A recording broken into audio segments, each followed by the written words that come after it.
Hello, everybody. J-Man here in the Fantom Zone. We're just going to be hanging out today. No topic. I'm just going to do pretty much all these Fantom Zone segments are going to just be like talking about whatever random crap has come out for DC and Marvel and just other geek-related things. I picked up some of the or one of the Spider-Man figures for No Way Home. I haven't opened it yet, so I'll kind of maybe show that off. But yeah, we're just going to keep it pretty loose. We'll let people in as they come. Steve's going to be a little bit late. Sean's going to pop in as well. I'll probably throw a link up at some point as well to get people coming in. If anyone wants to come in, they can kind of let me know. That's pretty much it. Let me know how my mic levels are. I don't know why I just can't seem to get the mic levels good on this crap. Like sometimes I sound like a weird high pitched. I sound high pitched or something. It's always irritating. But yeah, so what's been going on this week? I know some comics came out. I did my reviews of the X-Men books. Hellions ended this week. It was really an awesome comic. It kind of sucks that it ended, but I know that all of these Marvel X-Men stuff books they're all ending this week, or not this week. They're all ending this month, and then everything's starting over again. I think X-Men is staying. I think Sword is staying, and I'm not sure if anything else is staying. I think everything else is just going to get rebooted. So it might come back in different forms. They might restart a lot of these comics, which is fine. They can restart them, and I mean, I'm going to check them out, right? There's so many Batman books out. I was going to try to see if I can go to the League. What is it? League of Comics or something like that. League of Comics. This is it. Yeah, just go to browse. All right. So let's see if I can share that.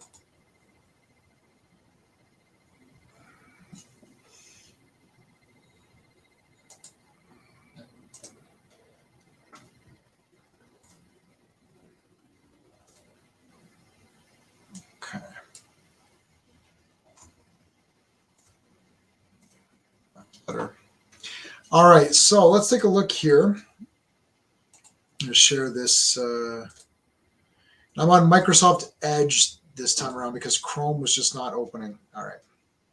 So these are the, let's take a look at, let's go to Browse Comics here. Seriously?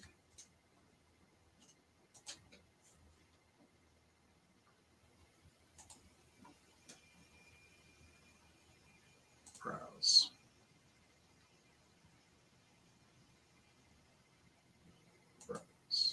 Let's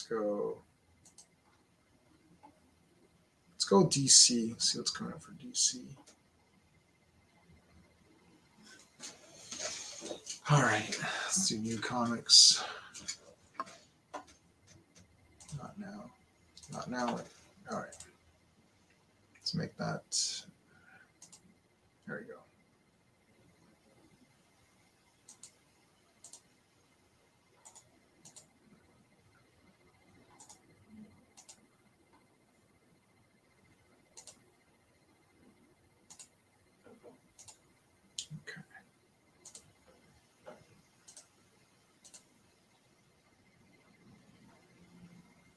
Oh, I didn't realize it did that. Okay.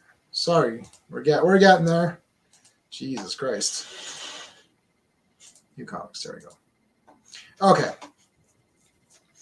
So this week we got Batman number 118. Looks like a new story arc started here.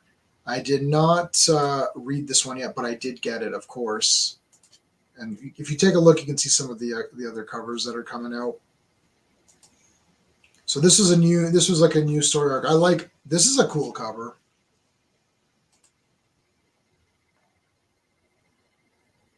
And it looks like this is they're giving him the the symbol with the yellow behind it. That's kind of cool. So this is a new story arc I have not read this yet. I did get it. I do like this costume though.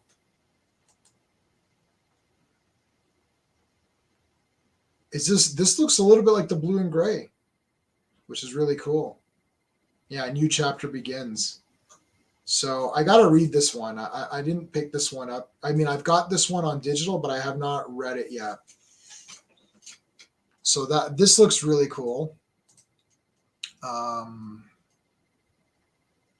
Let's go back to browse. And let's just do, instead of featured, can't they just do all? I'm not sure why it's not. Oh, let's go new comics. Yeah, there we go. That's better.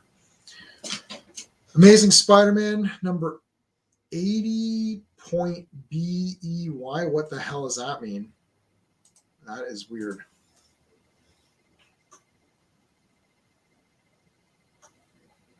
I mean, there's always a gimmick, isn't there? Okay, so Doc Ock looks like he's back. The hottest couple is back together. I'm not sure if I like the cover of that one that much. Let's go back one. Inferno. So I've already read Inferno, and I've given my thoughts on this.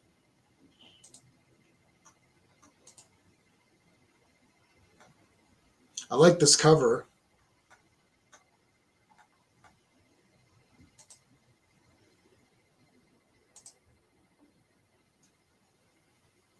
Dark Knights of Steel 2.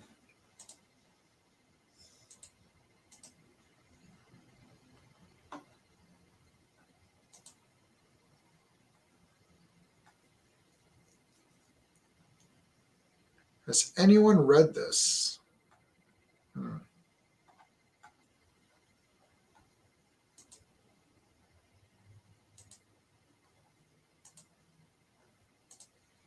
Hey Arkham. Hey Arkham, have you read the new you read it? Here, let me I'm gonna put a link up. Hold on.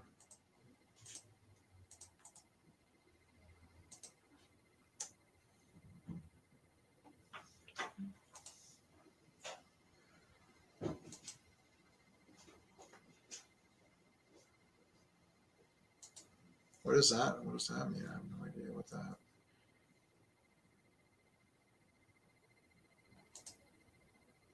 Put user in time. Yeah, see, it's not letting me pin this. I hate this thing. It's so irritating.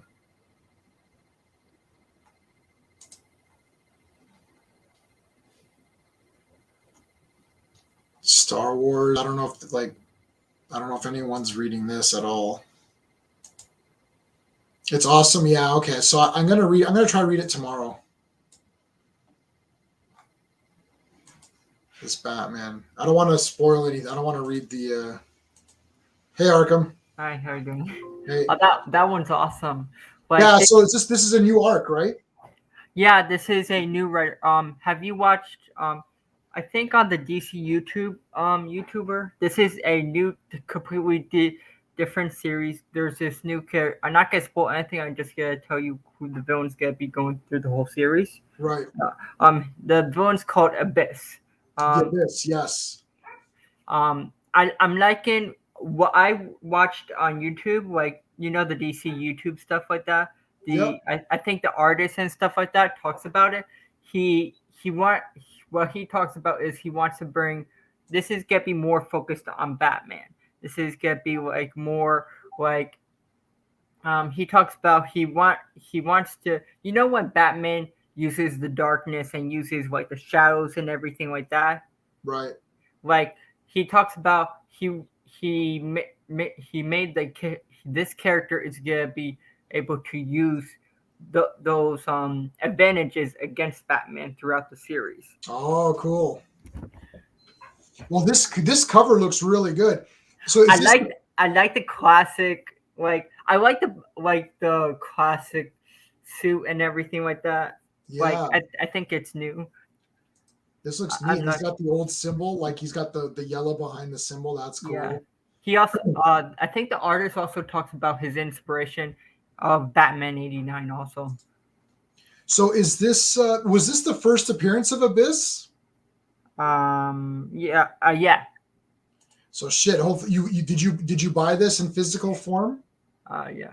Yeah. Yeah. I have it. Okay, good. Because like any first appearance is gonna be something. So make sure you keep that safe. I didn't get this, so maybe I should Maybe I should have went and got this. I got it on digital, but I didn't get the actual. Oh, I don't know if you heard this. I think it was. Are you going to get the League of Assassins? Like, there's gonna be this new series that has to do with League of Assassins No, I haven't. I haven't heard about that. that comes out next year. Okay. It's gonna involve Batman, Damian Wayne, Ra's al Ghul, and Talia al Ghul, and Deathstroke. Okay. So yeah, So what? That's coming out in Jan probably. I think so. Like, oh, Dark Knight still is very good. Yeah, I did get the detective Dark Knight or sorry, what is it called? The Batman the Detective or whatever. I bought that. I haven't read that yet. Yeah, that's good.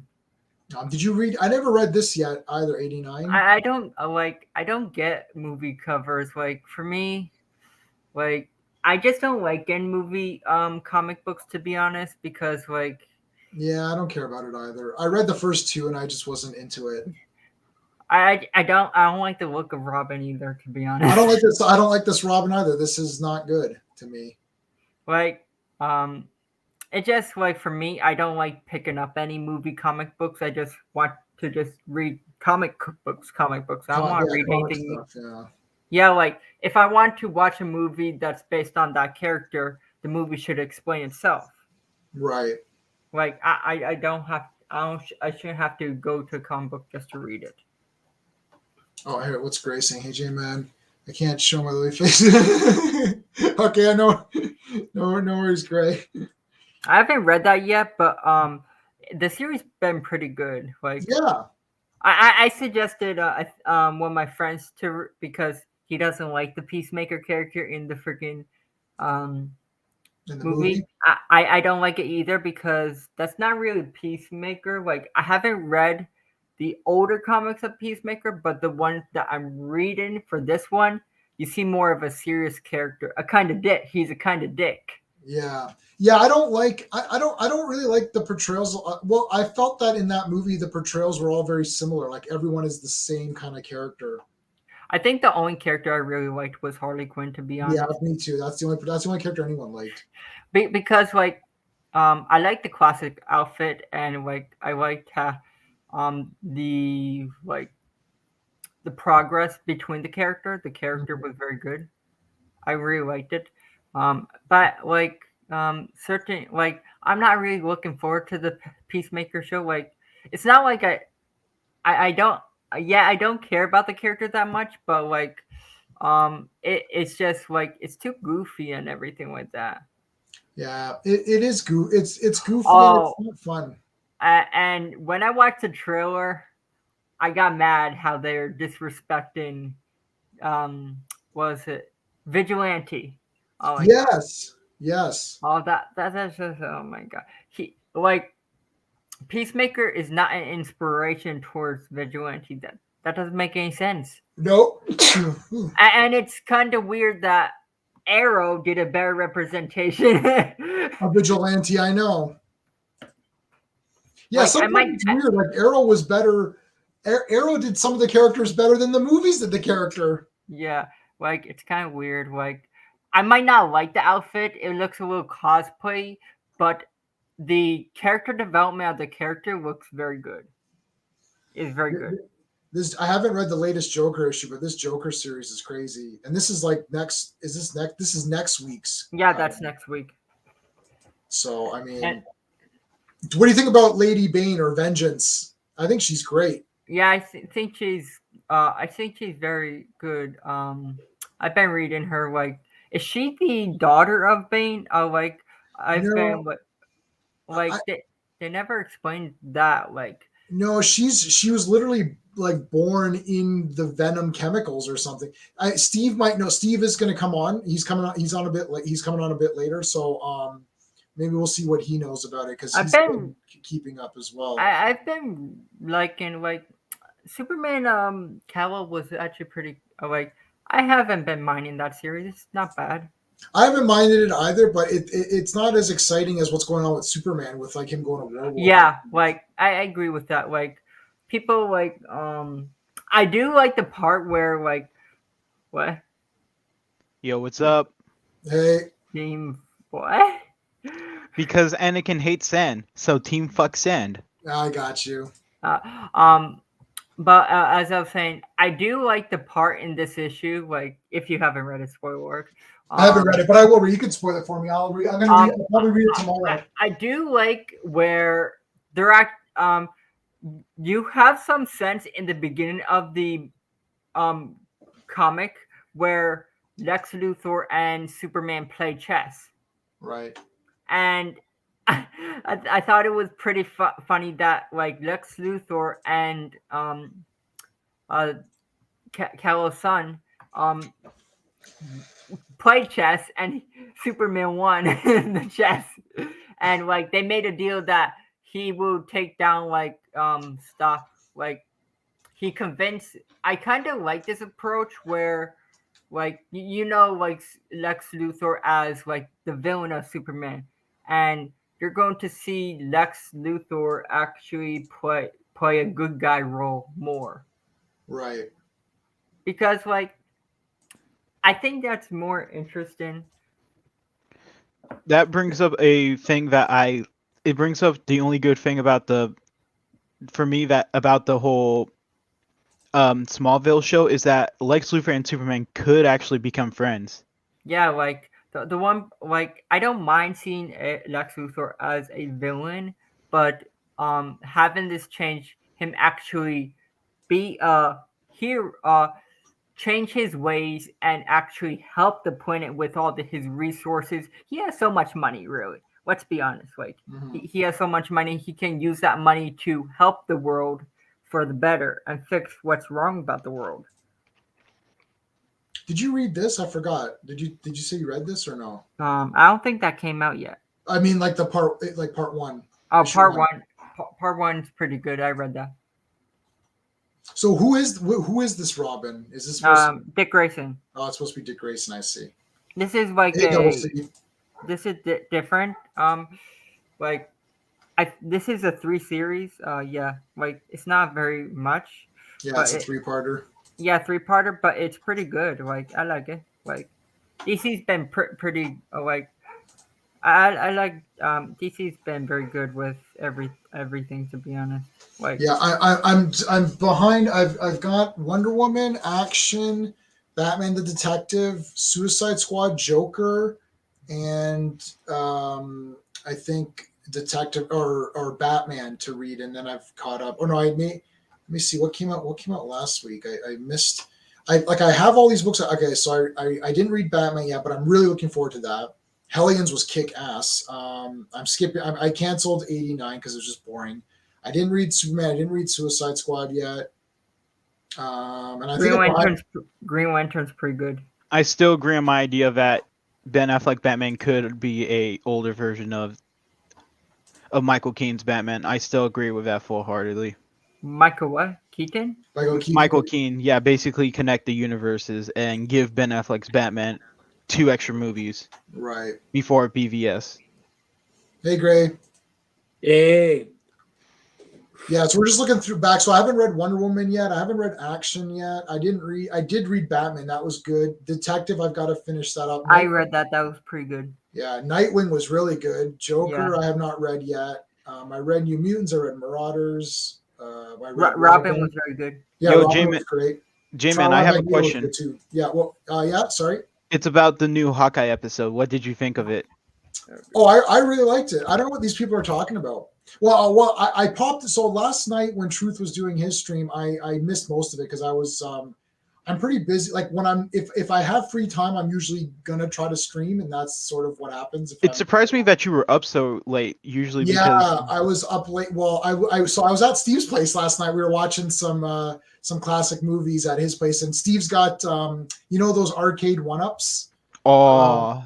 Yeah, so Steve's got the X-Men, the 4-player X-Men and Avengers one, and then he's got the Ninja Turtles and Turtles in Time.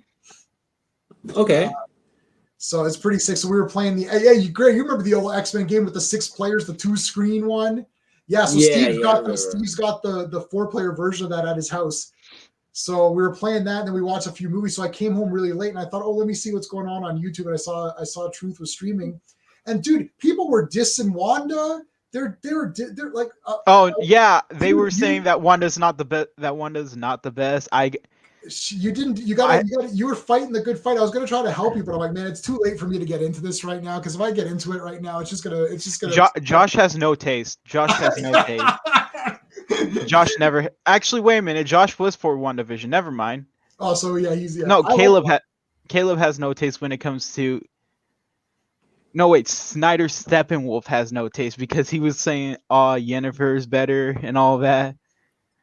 She's not. Don't be talking crap about Caleb. He'll come after you. Oh, is he gonna come after him? Yeah.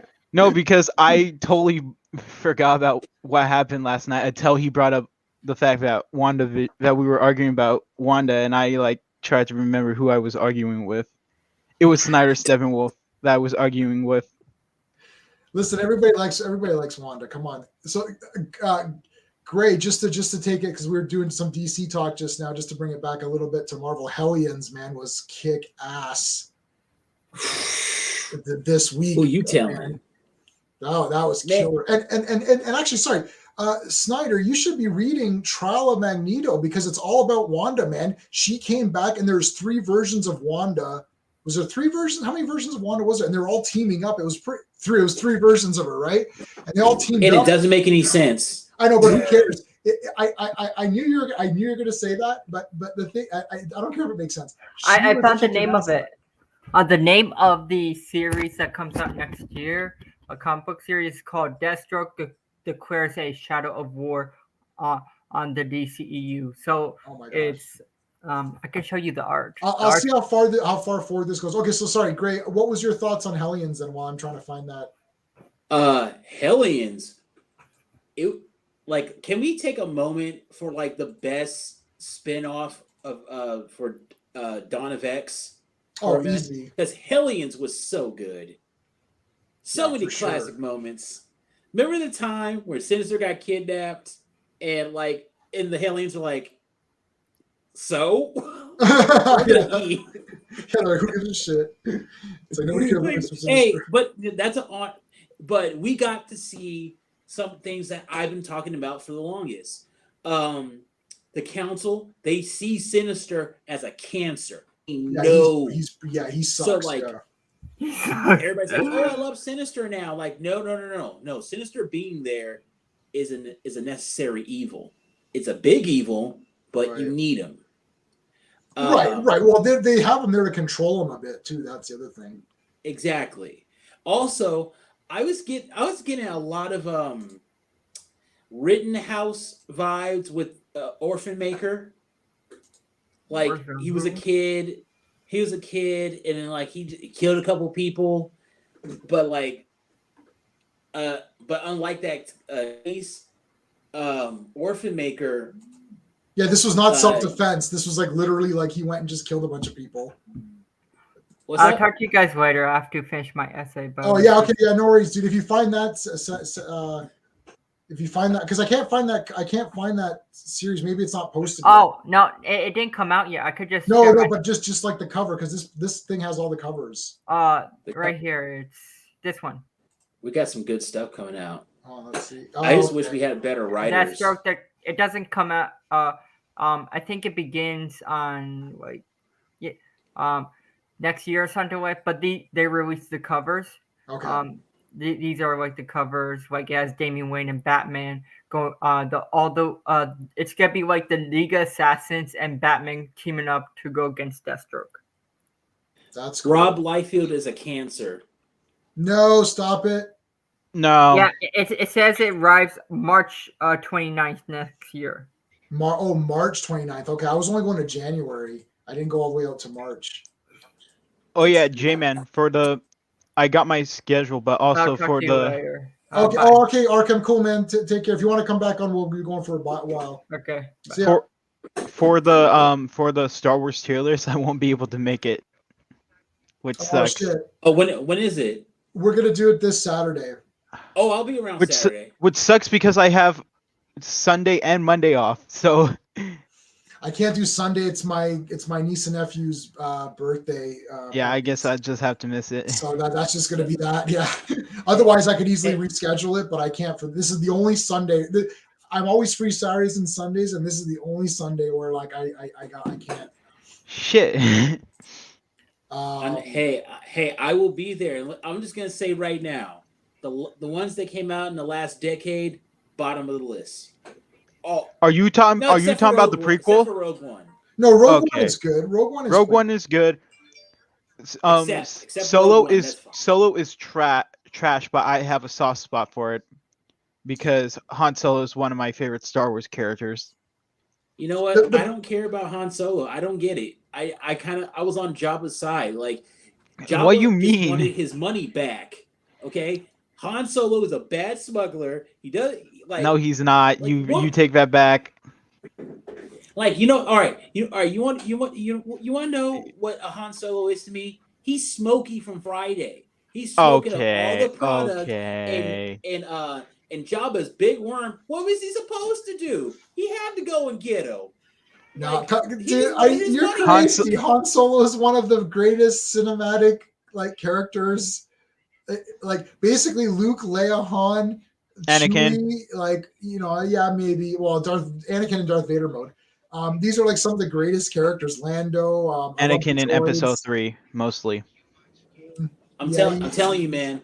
Like, Han Solo is Smokey from Friday. He's a horrible. He borrows money from the wrong person. And he hasn't borrowed money. It was a job. Running around, and then Jabba's like, you owe me money though. It was the reason why he owed money. The reason why Han Solo owes Jabba money is because he messed up on a job. He didn't borrow money. He didn't steal the money. He basically a fiend. He dumped the cargo or whatever, right? I think so. But the thing is too is that Jabba the Hutt is evil. Who knows what evil business he was up to in that thing or whatever. Okay, evil. He's all right, pro-slavery. Let's talk about that word evil. Jabba the Hutt is pro-slavery. Okay. All right. So is George Washington. We consider him a hero. But you're saying Jabba the Hutt you're on his side. Okay. But in this instance, I'm talking Han Solo owed somebody money and he kept on ducking him. And then and then Han Solo's like, oh my God, why am I being put in carbonite? Because you owed him money, you asshole. No, but he didn't owe money. Okay. When Jabba the Hutt, there's a certain agreement to smuggling. Jabba the Hutt has to take liability because he's hired someone to do it. Now that guy can assume some liability, but so basically check this out. If you ordered from Amazon, okay, and then the mailman lost it, you don't call the post office and yell at the mailman, you call Amazon, right? So Jabba the Hutt is Amazon, Han Solo is the postman. You got to talk to Amazon. It's Amazon's problem. I didn't get my stuff. Now Amazon can fire, or just use a different postal service. There's it's like, you know what, Han, I'm not going to use you anymore. And move on. But this idea that Han is liable for that, I don't know about that really. No, but you see what I mean though, right? See, I can take I take Star Wars concepts and make you think about them. No, listen. I think that was a very good point I just made. That was very good. Okay. That was good. That was. J-Man. Yeah. J-Man. Yeah. About the tier list. Can you at least put Episode 3 at the very top for me? That's all I asked for. No, it will not be at the top. Hey, Sean. Can it be at least second best so at the very top? It won't be in the bad section. I'll tell you that. Can you at least put in the second tier for me? Second to best tier? You're not even doing it yet. What the hell? Well, I'm not going to be here for it. So I'm just asking that. Second sounds okay-ish to me. Yeah, second might be. It'll probably make. It could make second. It could, All There's right. only make one second. thing I don't like about that movie. The rest of it's cool. Yeah, but the one thing that we don't like is the main It's the thing main whole crux of the entire trilogy. trilogy. They just like rush it at the end. Yeah, that's the Yeah. problem. That movie is not like Well, no. intrinsically If you bad. look at It's a Attack good- of the it's a- Clones, you can actually see it start. You can actually see some of the main Not parts of really. it. no, Yeah, you can. He kills those sand people, but it's like it's just a plot. And it's not even a plot point. It's just a thing they put in a movie. right. It doesn't really lead to anything. Right. Yeah. No, the No, problem it is leads too to is his that- lust for power, so he can protect the ones that he loves. No, but That was the Anakin start of it, is- and it builds up in the third movie to the point Yeah, where he. You're making it build up in your head. That's in why. your head. It does not. It's- Right. it's- you like it so doesn't much. happen. You're justifying it. Look, Right. the show did a better job of this, Right. but the movies, like Lucas Clone gave Wars? great characters. Yeah, the TV series. I didn't watch it, but like Steve and Sean are all they're saying the TV. They're show one and the helped same. it. So They No, made it. no, he's a But it's better not- character in that show. man. no, And he could No. speak He's without not. He's not better in going, Clone Wars. You're the first person to say that. Everyone's. he's as good as in Clone Wars as he is in Episode 3. Yeah. Obi-Wan Kenobi's the best Jedi ever. next to Fight Luke. me. No. No, whoa, What about Yoda? Whoa. What about Yoda? Well, Yeah, Luke. No, Well, no. Yoda is the master. Luke took L's. Obi-Wan never took an L. He What's like an L? He was He had on the a- high he ground. had He's, a in, hide. he's God damn it, invincible. G-Man. What about Yoda? Yeah, Yoda lost. He Yoda. gave up. He took Yoda out- lost and went into hiding in a cave and went to Dagobah and eating worms and stuff. And That's Obi, true. That's a giant loss. that's a that's a giant super L. loss. That's a big L. Anakin took a Alright, big come L, on. but it He was took for out love. Grievous. All right, so I don't want. No, Anakin. I got no problems with Grievous and one and all that. Yeah. Yeah, I got no problems with Anakin except for there's a disservice made to Anakin in the third film if you don't watch the Clone Wars. The disservice to Anakin in the third film, if you have not watched Clone Wars like I have not, is the fact that he's sitting there talking to Palpatine, and any person in the entire universe would ask a lot more questions to this person before they follow it. Like it's like, did you know that I can bring the dark side and bring people back to life? I'd be like, okay. No, he can you didn't give say me- he was. He Hold said on, that it's like, I would say, his can you master give me was. some examples of when that's happened? Because before I turn into the dark side, I turn to the dark side, I would like to have some examples that I can follow up to see what powers came with this. Like, if Palpatine is the salesman and the dark side is the product, Anakin got screwed because it's like I would have asked a lot more questions. I ask more questions when I'm trying on like running shoes at like Foot Locker. I'll ask more questions like, well, hold on a second. Are these good in water? Like, can I are these for hiking? Like, this guy didn't ask any questions. You just took his word for it, and it was kind of dumb. But that's otherwise, because the he movie saw is it. cool. He saw him as a father figure. One and two. This is right after how the council of the Jedi Grand Masters treat him like shit. When Okay. you gotta go. Great. All right, dude. No, okay. Grandmaster Anakin. How can someone Skywalker, be- I just want to how- ask, like, this Zack Snyder fanboy comment. What in Yes. the hell are you saying? Like, That is him. You're talking to him. yeah, no, I know. Yes, So The what's Rock up? as All Might and Tom Holland as Deku. Deku in live action My Hero Academia. Okay, all right. It's know an that, anime but- thing. Sean doesn't. Sean doesn't know anything Well, about anime. I said I put that in because I know because J-Man said he watches or read. I knew what you're talking about. Yes. All right. So what do you I think of the have- casting? Pretty good. I have. You know what? Oh, I put them away. I had The Rock is almost busy. every My Hero Pop vinyl. I had almost every Funko Pop of them, and I put them. They're in a box now because there's just too many of them. I want But The I've Rock got to some- play All Might. That's why I want. Let me see if I can reach this. Yeah, I can reach it. I'll show you this. I've got this statue. Hold on. J-Man. Hold on. Let me make myself full screen.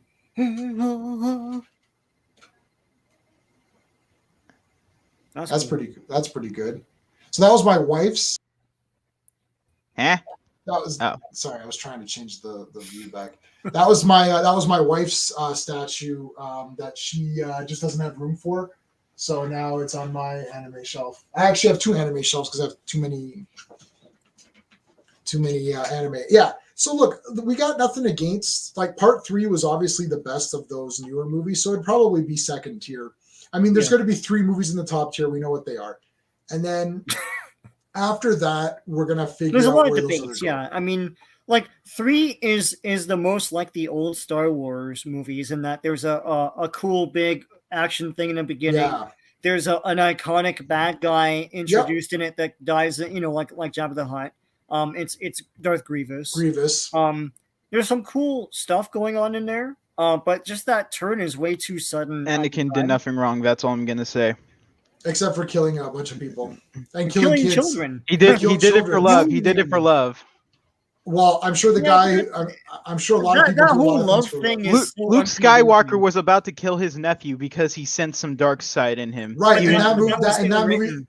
and Yeah. that movie was very well received, and it's one of the highlights of Star Wars. Right? It's like, listen, every single person. Hey, Jay, what's going on, dude? Hey guys, Hey, we're talking So- about. no, we're not going to talk about this anymore because we're going to talk about it. We're going to talk about it on Saturday. All right. Everyone's on here now. J-Man, I'm gonna, because of the Game Awards, I'm gonna go join Truth Stream. So see ya. All right, adios. Awards. All right. Those aren't real awards. Yes, they are. Bye.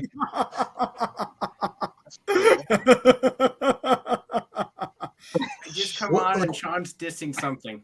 Yeah, Goes Game without Awards. saying- Like, it what goes- are you it- talking it- about? It never Yeah. fails. So what you guys did Jordan, did you watch are you watching Hawkeye or no? Oh man, I know I heard it's good. I just got to get the app again because I took it off. It is Like- good. I'm liking it. I think it's pretty cool. Oh, I gotta ask you something. Actually, all you guys, have you guys been watching Arcane? Arcane. No. Okay, because that is a good show. Let's take a look at it. Yeah, it's based Alright. off the video game that's popular. It's called League of Legends. Oh, League of Legends. Yeah, okay, hold on. I can Yeah, share yeah. my screen back. I saw that around. Yeah, it's really good. let's Like go to I'm Google. I am not kidding, guys. It's really good.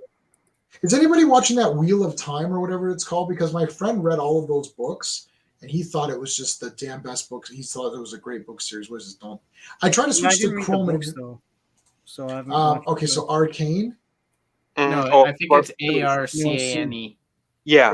Or CAN. Yeah. Yeah. Mhm. League of Legends. Show. So it's an animated series. Yeah. You had it right there. I can't type on laptops, so you're gonna have to just bear with me. Yeah, this is it, right? Uh-huh. Is this on Netflix or where is this? Where do you see It this? is. It's on Netflix. Netflix, yeah. All right, I'll check it out. Yeah. Like what's so interesting about it is that you know how they usually take original IPs, like let's say from a game or from a comic or from a cartoon, right? Mhm. And they put the shows and usually they turn out terrible. Right. This one, they keep it faithful by literally putting in the time to write, like the world building, the character development. I mean, you will be shocked. Right. Like if you check this, just check it out. Don't take my word for it. Just check it out. You will be like so shocked. All right. I'll get my wife to check it out too because she likes anime and all that stuff too. So Yeah, definitely check it out. I think it's French animation too. Oh, interesting. Yeah, I was like, what? It looks really good. Yeah. So okay. Well, I'll definitely check that out. My wife just finished Marco Polo, which was like she said it was really good. And it unfortunately got canceled before it. It's one of those shows that got canceled when it shouldn't have been canceled. So like, it kind of ended on a cliffhanger. So she's all upset over that. I'm like, but it is what it is. I mean, that kind of stuff irritates me, but you know, I'm okay with not continuing. Like, I'm okay with watching a few episodes of something, and if it ends, I'm like, okay, it ended. I watched a few. That's it. Like, Yeah, it's rare for a show to get the opportunity to go out on its own terms. Usually, it either goes too long or it's canceled before it finishes. right. So you get used to it after a while. It's not ideal, but after it happens like 50 times, you're just like numb to it. Yeah, and even before when we were kids, like all the shows, like I mean, all like let's say like an A-Team or like a Dukes of Hazzard, or it's like they kind of end, and it's not really like it doesn't really end. Like it could just continue on. Yeah, it's weird, right? Like it could have just continued on, and I guess was that just like a syndication thing? Like they thought, oh, we don't want there to be a definitive. Well, no, they weren't told you're gonna end, so they never made an ending thing. It's like the ending of A-Team season 5. It's like they get set free because that season was weird. They worked for the government. Yep. They get set free, and then they cut loose from that Santana guy or whatever his name was. Yeah. And then they that's it. And it looks like they're gonna go on more adventures, but they're just canceled. It's like Elf. The ending of Elf, right? Where the FBI breaks into the house, and then they all have guns trained on Elf. And then it says to be continued, and they never continued it. Oh man! Until like a TV movie years later that no one saw. But yeah, did he go back to Melmac? No, they have him in some containment unit or something. It's a boring movie. I actually sold that. I didn't even like it. Oh, wow. Yeah. Well, when I think of like Ash versus the Evil Dead, which was 3 seasons, but every season ended as if it could end here. You know what I mean? Like I don't recall it ever, and I think they went year from year on that show. And to be honest with you, I kind of think that's how you should do it, because you never know when the axe is going to drop. You should always do that. You should always say this is the only movie, this is the only season. Yeah, because like. And the thing is, it just makes you more focused. Like Musketeers to me was so perfect. It's like there's a villain per season. It's like there's the Cardinal, then he's done. Then it's Rushfort, he's done. Right? I can't remember the third guy's name, but it's like every season has that villain, and then that's the villain, and then they defeat that, and it's done. And then you could just be like, okay, the Musketeers go on other adventures some other time or whatever. It doesn't really matter. That's a big. I agree with that. I agree with that whole formula, because, like, J.O., you probably didn't see this, but Robin Hood was such a kick in the gut. Like, it ended by killing Robin Hood. Oh my God. What? Yeah. Well, he didn't want to come back. He was done, and he just kind of and they had the other guy who was supposed to sort of almost be Archer. Sort of like a Robin Hood. Yeah, his name was Archer. He was supposed to sort of be like another Robin Hood guy, so they could possibly continue it if they wanted to. But keep it. Yeah, I agree. Yeah. So, I mean, with that show, it was set, like I didn't know what was going on with it. So if you didn't know what's going on, I remember I talked to J-Man later, and I'm like, they killed Robin Hood. They killed Robin Hood. Jesus. Yeah, and even Maid Marian left after 2 seasons, and you're like, Maid Marian is gone. She's like the whole damn thing, right? Yeah. And I'm like, what are they going to do next? Kill James Bond? Oh, whoops, they did.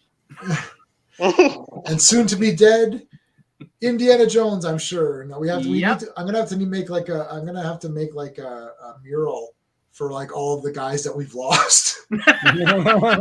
Han, Luke. Leia, I guess.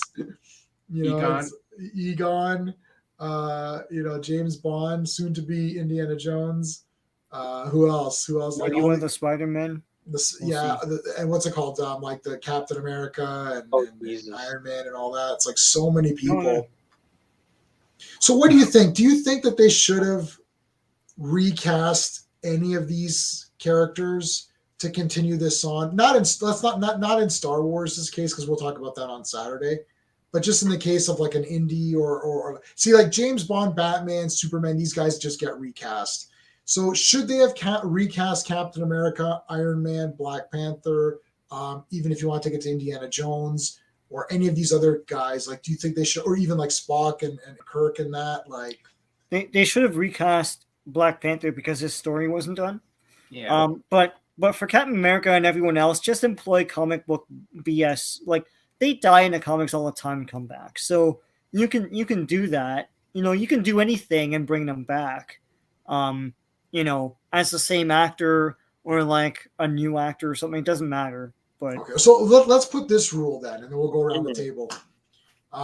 Let's put this rule into effect. The actor has said, for sure, I don't want to come back. So Chris Evans is like, I am not coming back. I don't care. So let's say that, yeah, so he's kind of said that anyways, but let's say that's it. He's done. Okay, so let's go Sean, then Jo, then Steve. So Sean recast Captain America. But that's a trick question, right? You recast, but the character in the continuity right now is written out. No. I'm saying you don't write him out. They did that. They did that because they knew he wasn't coming back. Yes, you recast him. God damn. Yeah, and that's a big. It's a big PR stunt too. Everyone's gonna be like, "Who's the next Captain America?" And everyone's gonna go watch. It's like, is he gonna be as good? You know, like all that stuff, right? So yeah, you recast him. All right, so you'd say, yeah, like it's just like Iron Man, like when Robert Downey Jr. is like, I'm not coming back, they had him do that sacrifice at the end and die. So I'm saying that they could have found a way to undo it, but without him dying. They recast Batman after like Keaton, and no one batted an eyelash. Like, and he didn't even look like Bruce Wayne, but it's like he was there. People watched that movie, like Batman Forever. So yep. All right, so Jo, what do you think? Should they recast these characters, or should they just like let them die off or whatever? Oh, I'm gonna have to go with like what Sean said. Yeah, I would agree. And just bring them back. Yeah. All right, yep. Steve, what do you think? You always recast, in my opinion. Like they burst their cherry with the Universal monsters. They recast Bela Lugosi as Dracula. Was there a better Dracula than Bela Lugosi? Like just how his demeanor, he was a tall man, he was Eastern, European. He was perfect for that role. They recast him. Frankenstein, Boris Karloff. If you watch him, he's like so subtle in what he does, but he's genius. If you watch Lon Chaney Jr. or Glenn Strange as the monster, they're not as good, but they recast him. The Invisible Man, Claude Rains owns that role in the first film. I couldn't imagine anyone else playing that role at that time. They recast him. They recast everyone. So this whole sacred lamb idea nowadays to me is ridiculous. The character is the thing. You're trying to further the character, right? So why would someone? It's like 10 years from now, no one's going to care about Black Panther because you killed T'Challa off, and then and then you say, okay, this other person's Black Panther. It's like no one's going to care about this brand anymore. Then, The acid test for modern times was Heath Ledger's Joker. I remember when he passed away, people were like, you should just never create the character again. It's stupid. And I'm like, it's a Joker. There's never going to be another Joker. That's one of the most popular DC characters ever. Yeah. And of course, Jared Leto came out, right? And there was all sorts of, they shouldn't. There was a subset of people said they should never do this. They recast Edward Norton. They recast War Machine. You get over it. I agree with Could Not Be Reached. There's very few sacred roles. And I feel like, you got to let other people play in the sandbox. You got to let other people, J-Man knows this. Everyone talks about who was their doctor. There's been how many doctors now? 15 or something? I mean, yeah. Well, if you're going by Chibnall's retarded thing, then there's 4,000 doctors. Yeah, it's like a million. The real doctors are the proper 13. The war doctor. Do you count Peter Cushing? I don't know. Right. It depends. And then it starts getting do you count Smith as the hand regenerating? That's another. Yeah. So it depends on how much you go. What's Double C saying? They recast the character if it is a good actor. Yeah. Yeah. But so let me pose this question since we're on this topic. This will be a little bit more of an interesting question. I just thought of it now.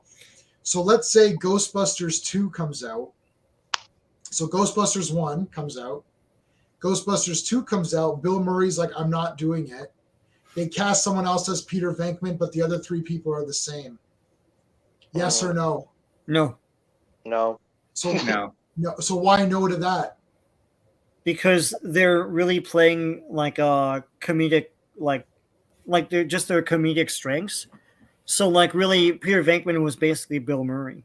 So and it's not based on like a thing, right? So it's like Black Panther, like should they recast? Well, yeah, Black Panther's not a movie character. Black Panther's a character that's been around for over 50 years, you know, and with Bill Murray, like Bill Murray created that role, and it's not based on like a book or a comic character or a cartoon, right? So yeah, I would recast that.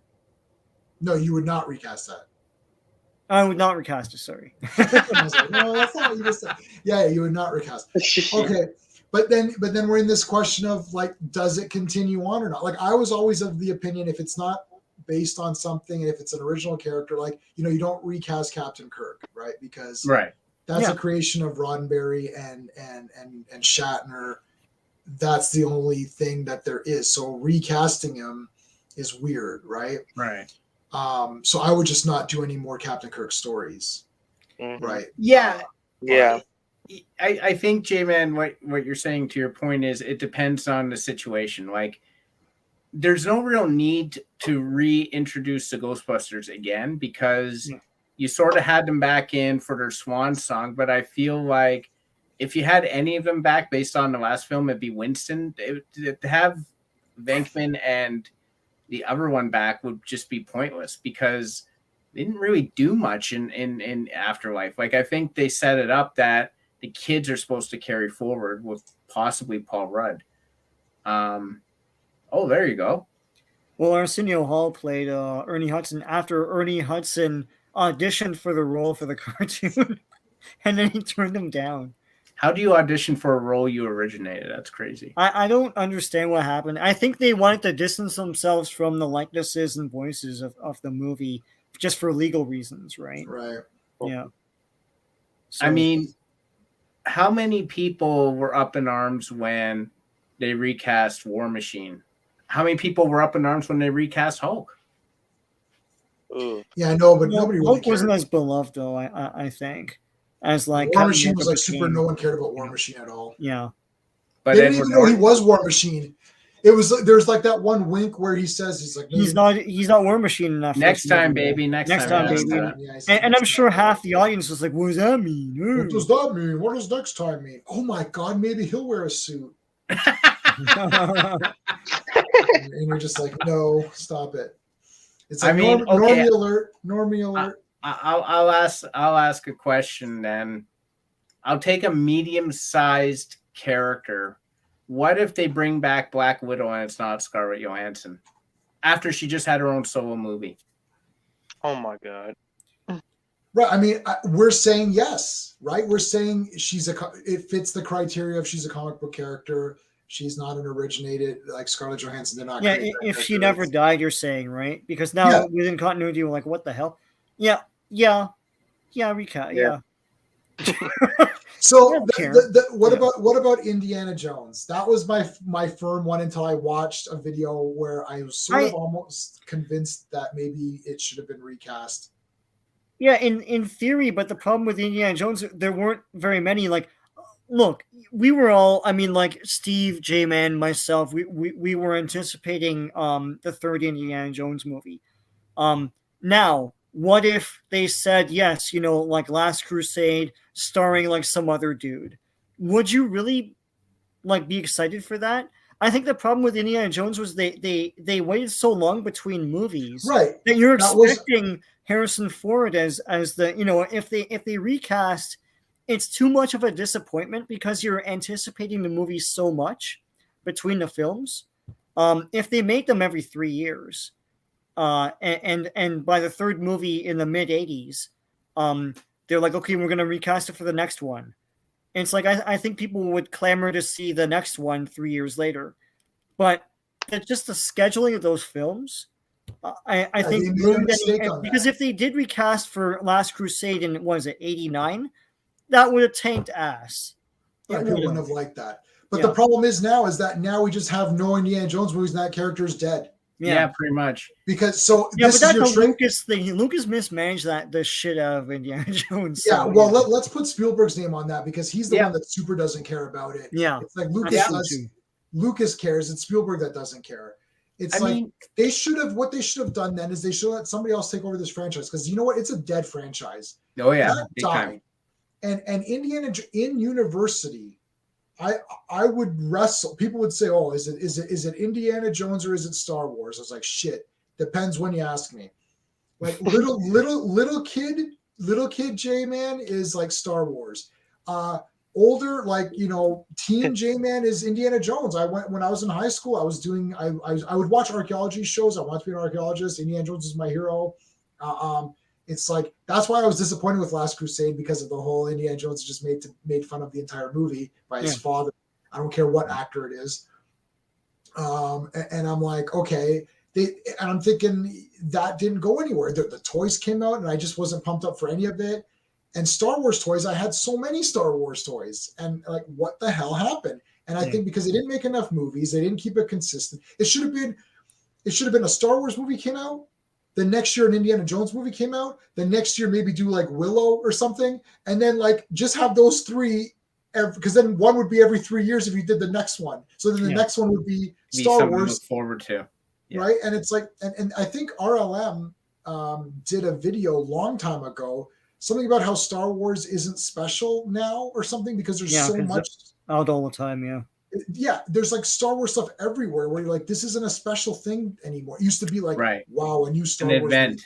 It was a even like if a book came out, you're like, oh my God. Like, oh my remember God, when that Star Wars book. That first Timothy Zahn, like Heir to the Empire, when that thing came out, that was an event. Like I was in the library trying to get it. It's always out, and then I finally got it, and I hogged that thing for months.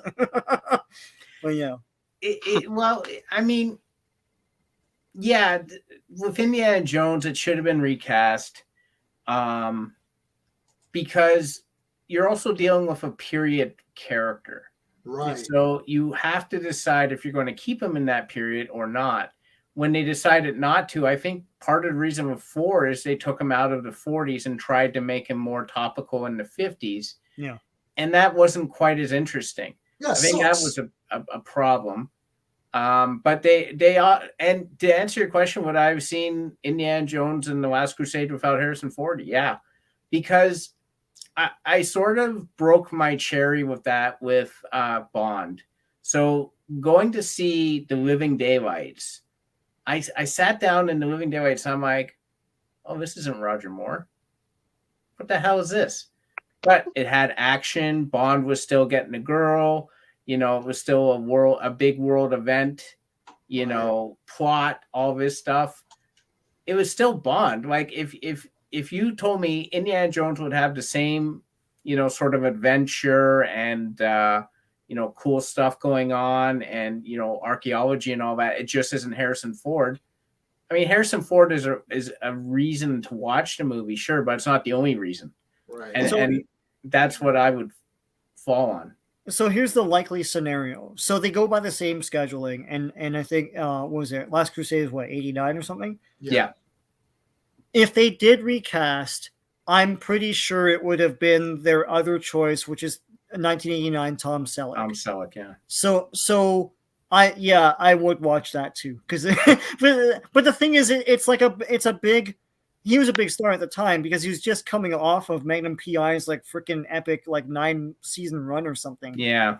And people knew who he was, so I think people would be interested to see him, and maybe you could get another 2 movies out of him, like one in 89, one in the early 90s.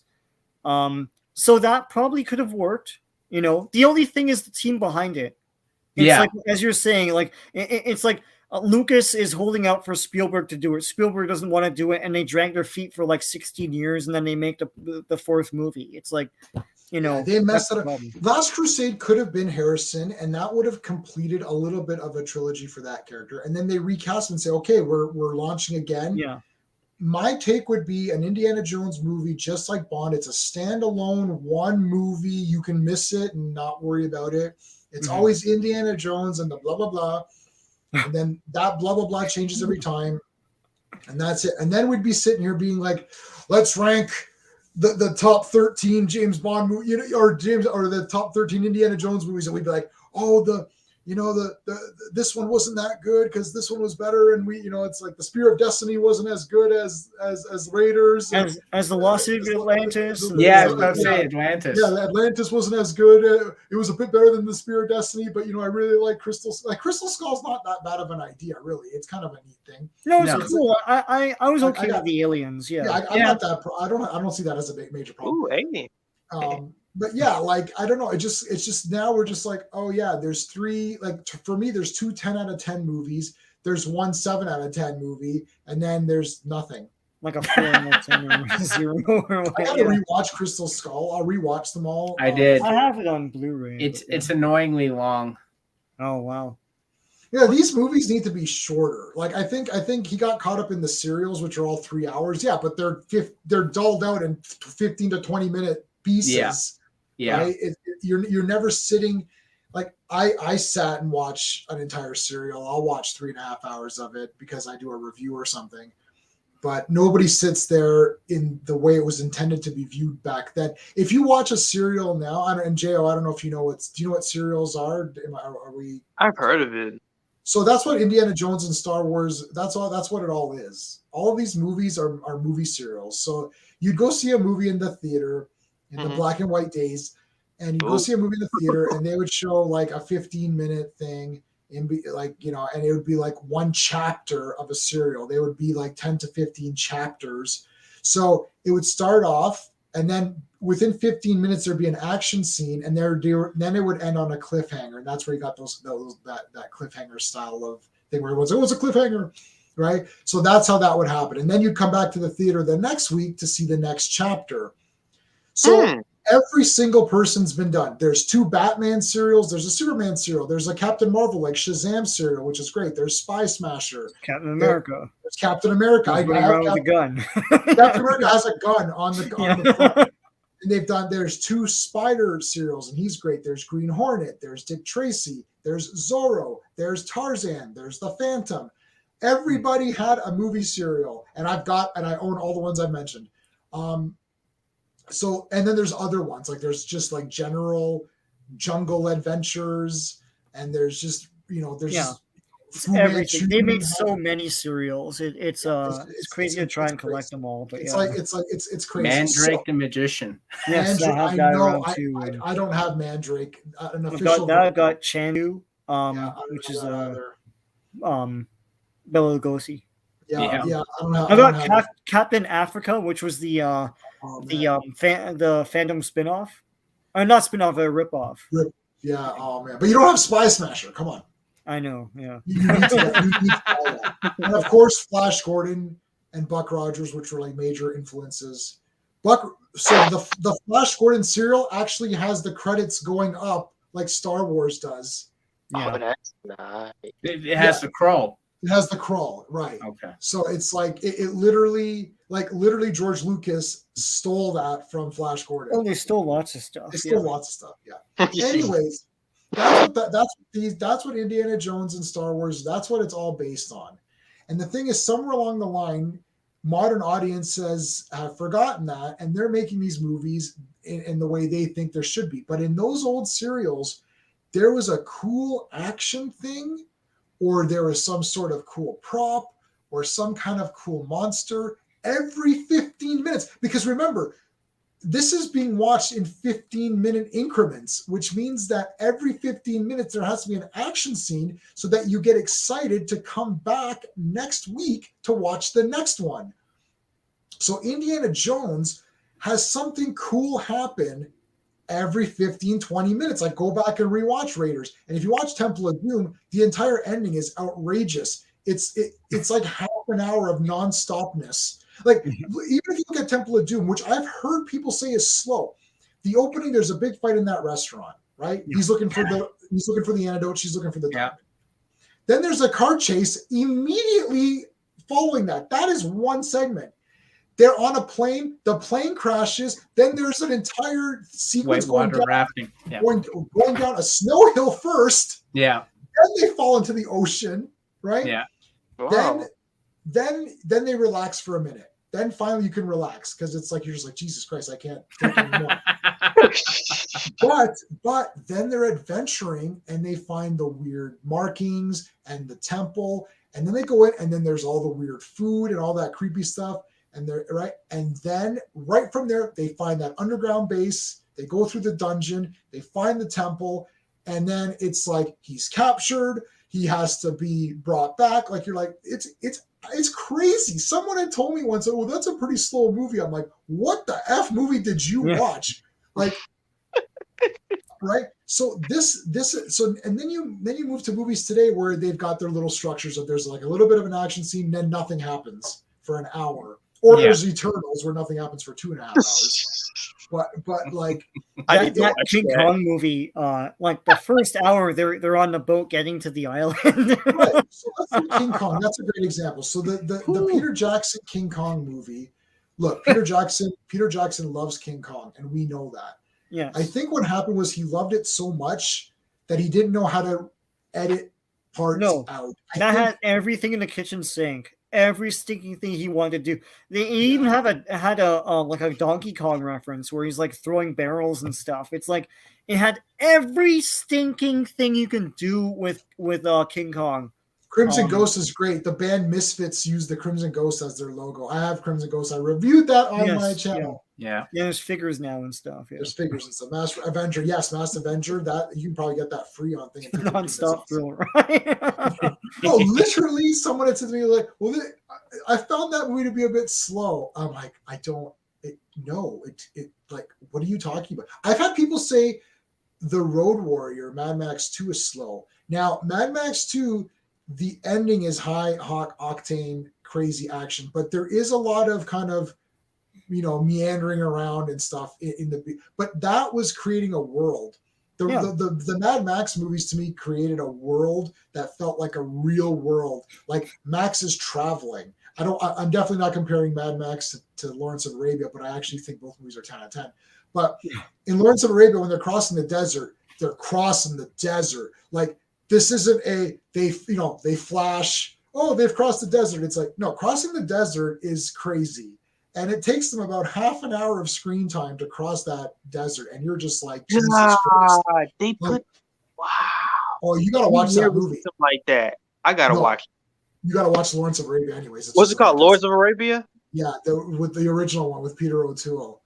Set aside 3 hours. How long is it, J-Man? 3? I don't know, 3.5 maybe. It seems fast to me, actually. I just watched it like 3 or 4 weeks ago again. We watch it once a year just to throw it on. There's a few like Conan the Barbarian, Lawrence of Arabia, Ben-Hur. We try to do those once a year just because they're epics or whatever. But Lawrence of Arabia is crazy. The music is good. That's Spielberg's favorite movie. It's in my wife's top ever. Yeah, greetings from the humongous. Yes, the Lord humongous, the warrior, the wasteland. Ayatollah of rock and rolla, man. Rock and rolla. Yeah, Y2J stole that. He stole that. I know. Yeah, and he did. I knew where he got it. I was like, oh, I know where you got it. Well, it's like say hello. They always steal from movies, man. Say hello to the bad guy. Yeah. Say hello to the bad guy. That's Scarface. The craziest though was Booker T. He stole from the Warriors. Yeah. Can you dig it? Dig it. Yeah. Can you? Did you know that, Jay?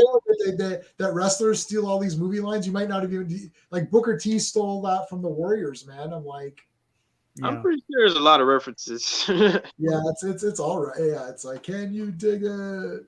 CM Punk stole from the Thing. Like it's Clobberin time. I don't know how Marvel let him get away with that, but sure. Oh, I don't know CM Punk too well. Yeah, it was CM Punk before every match. He would be on the he would kneel down at the entrance ramp and he would like use his finger to trace out, I don't know, like the initials or something. And then he would stand up and he would put his hands up like this and he'd yell, "It's Clobberin time." Oh my God. That's I didn't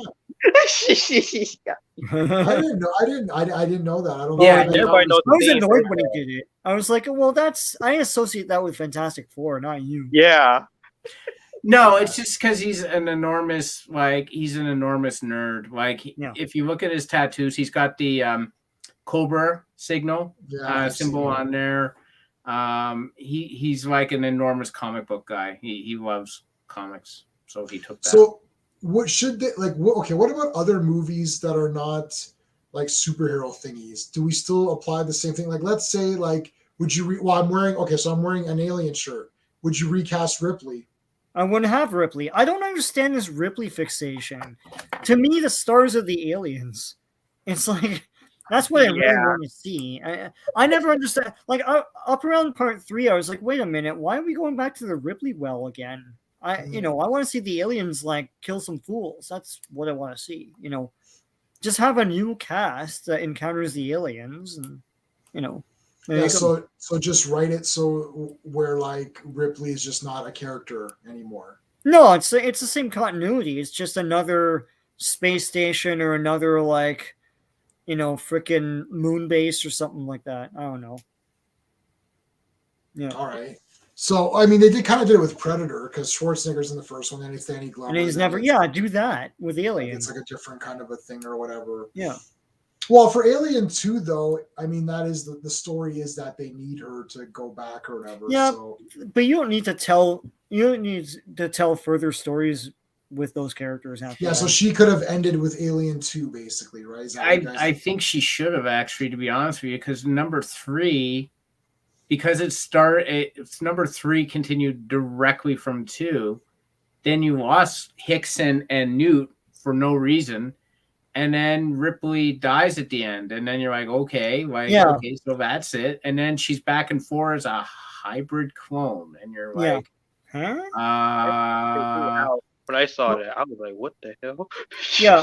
Part 3 looks like it's an admission that maybe they should have gone with other characters because they kill off most of them anyways. I agree. And then Ripley's sort of like, I don't know, she doesn't seem like Ripley. They should have just went with new characters. Like the other part 3 that they were gonna do was it was a space mall, and that was cool.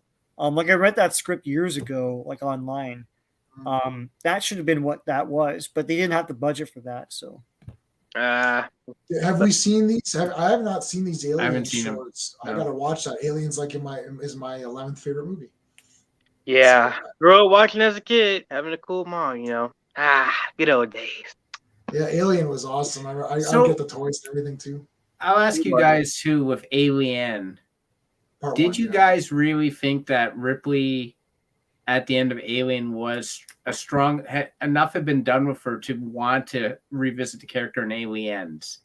The thing is, I love Ripley. So this is like a don't ask me.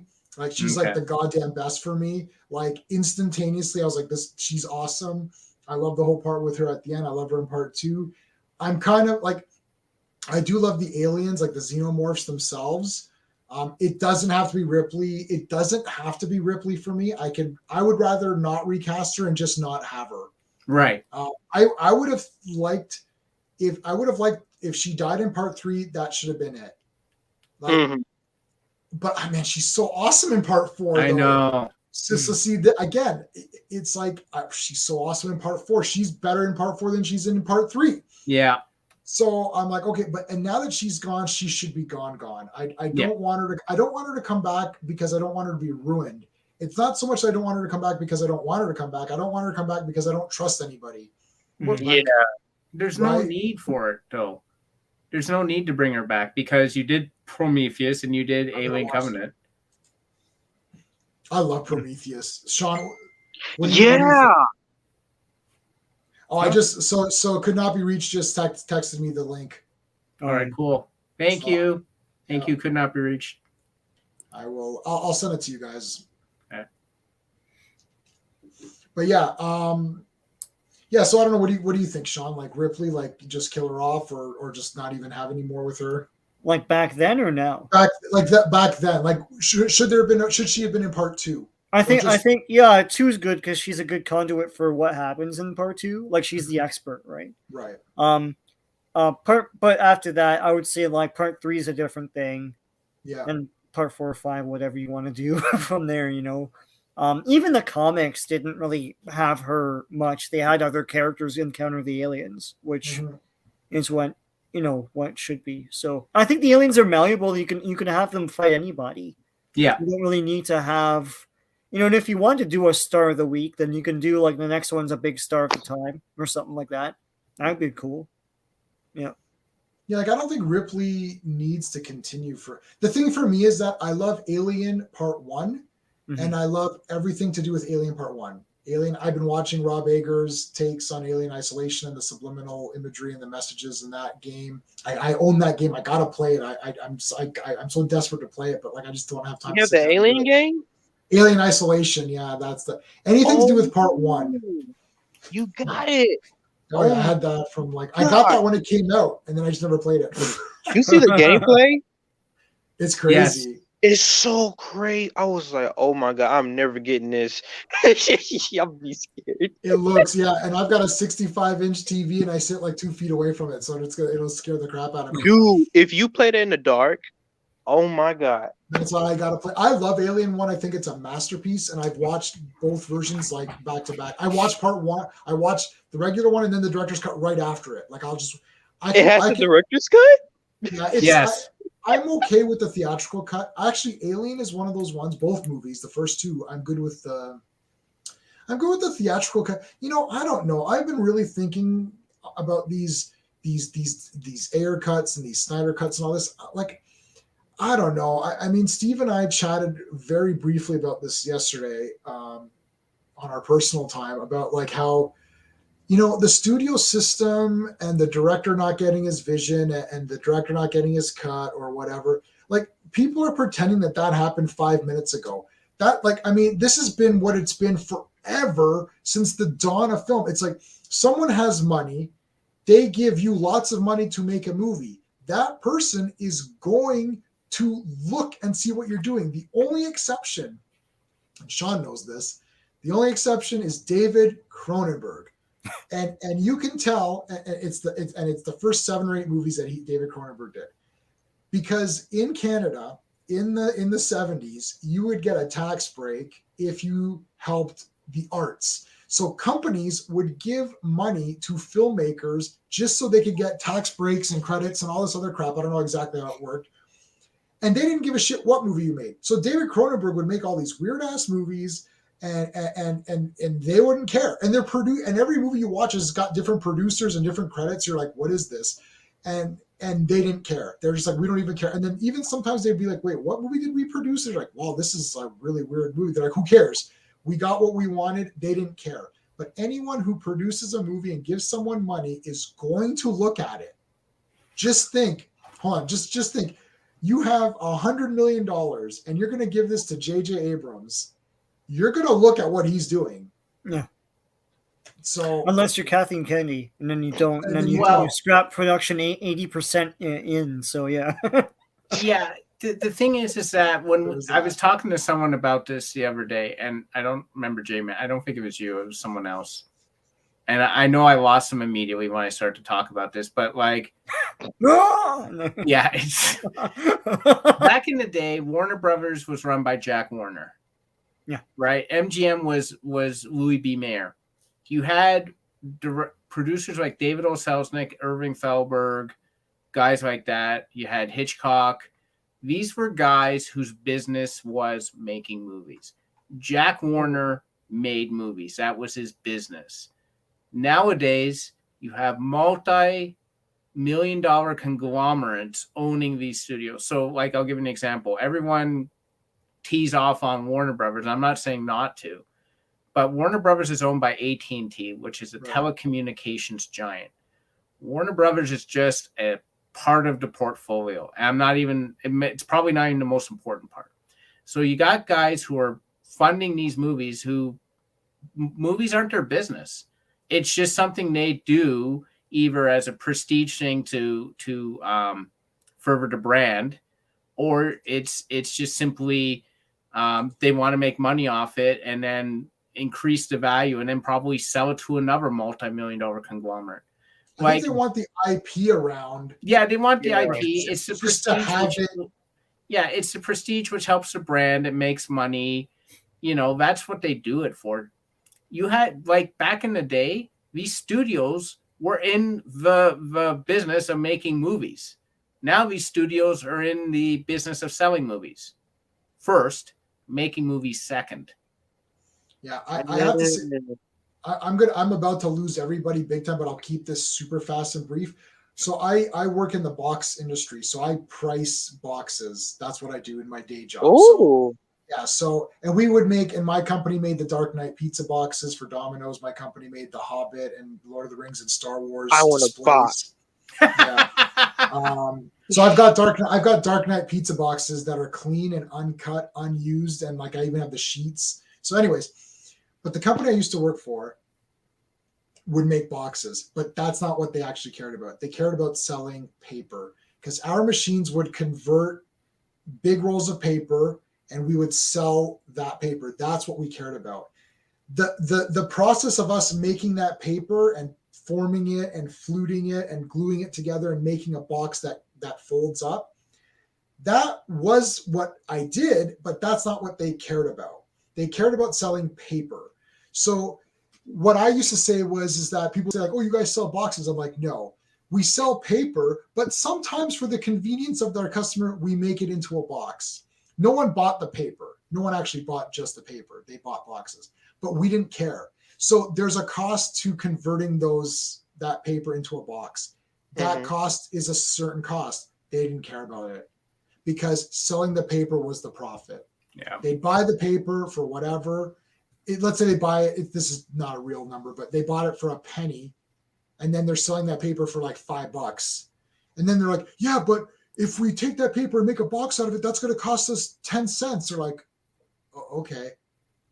So it'll be 15 cents, or I mean, it'll cost like, 11 cents. It'll be 11 cents, but we're still selling the paper for $5. Like they didn't give a shit if the boxes were converted into a box or not. That's the thing. So these guys need Batman to survive.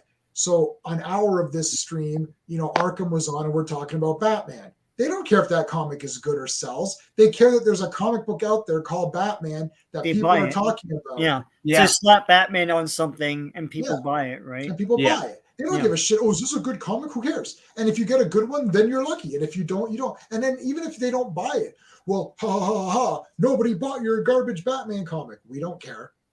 Like, we don't care about that. We just want Batman out there so we can make movies that people will go watch. And we don't even care if the movies are good as long as they watch it. Yeah, to a certain point, and then you're in an emergency zone where no one's watching anything and buying anything because then you sell it. Yeah. Then what you do is you sell it. Yeah. And then that person, if they love it, will bring it back. They'll bring it back up to a point where it's good. Another person will buy it out, make it shit again, and then this just will continue on. It'll cycle. Yeah.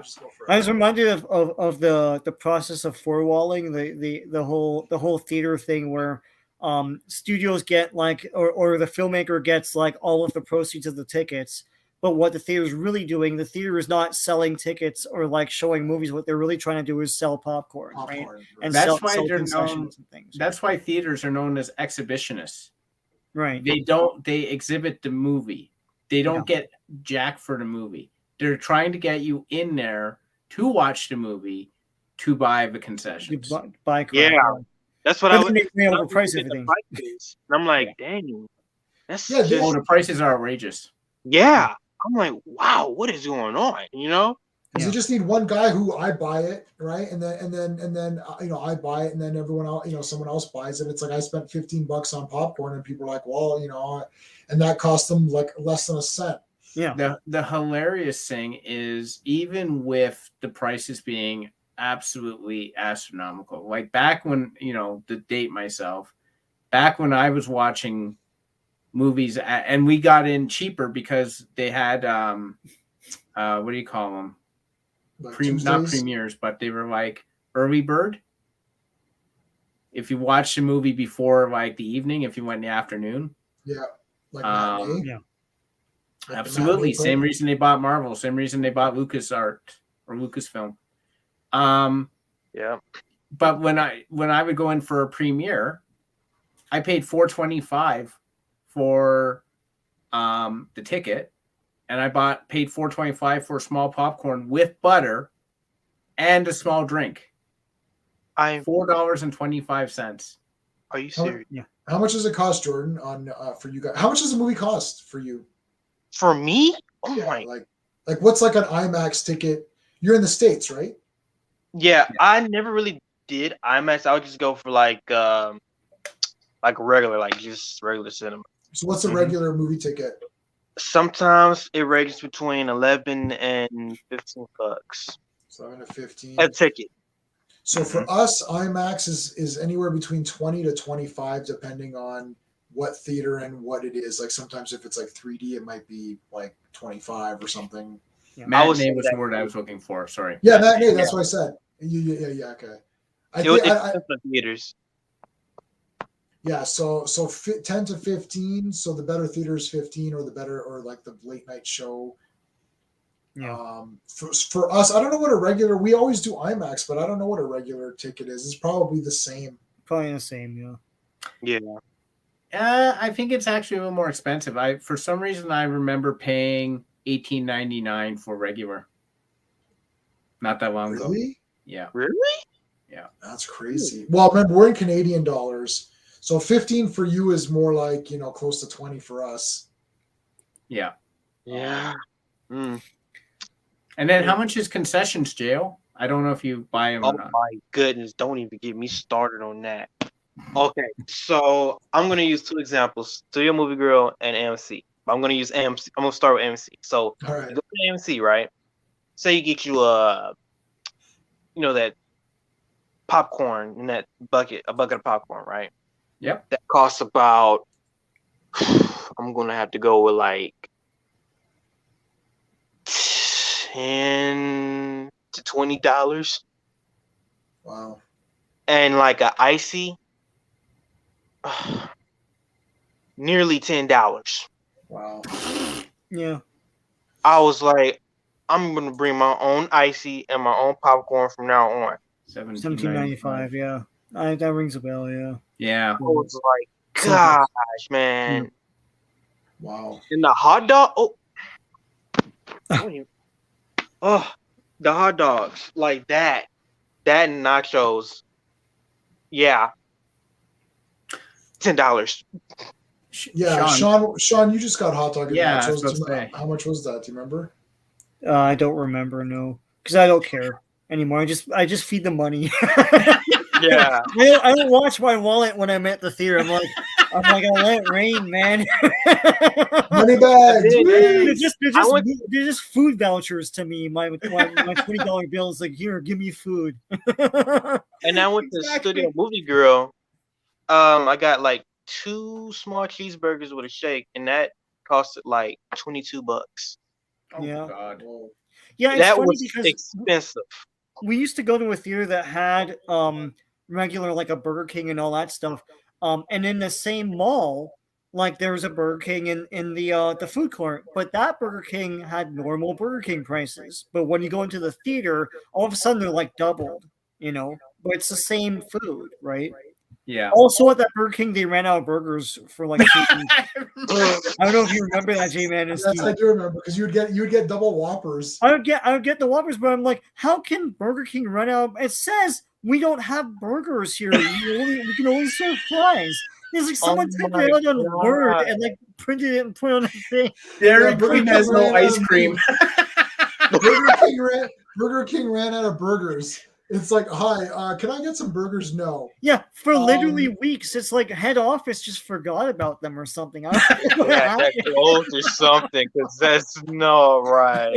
That's too. I know. And Sean's like, yeah, they ran out of burgers. I'm like, but that's all they sell. So Yeah, that's all they sell. There's a sign. Look, Your name is Burger King. God. If this keeps up, you're liable to lose that name. You realize that, right? For real. Yeah. Oh my God. False advertising. I went to Burger King for the chicken. Like what? Yeah, oh my God. Well, we used to leave the theater and I'd get 3 junior Whoppers. That was like my standard. We'd go bitch about the movie afterwards. I get my 3 junior Whoppers and we'd just bitch about the movie. I get my double Whopper I would get like a double cheeseburger, a Whopper, large fry, onion rings. Jesus Christ, people! Yeah, He's too good, man. Jail's like, we have Outtakes is the place that sells the regular food in our theater, right? And Jail's like one of those guys who shows up with the like massive poutine thing, and it's like Where are you putting that? In my backpack. You can actually take your backpack, put the food in there, take your backpack, go sit in, boom, enjoy yourself. That's really all me and my family do. Because it's like you can even go to the dollar store and buy some candy. Because oh my god, candy's like expensive.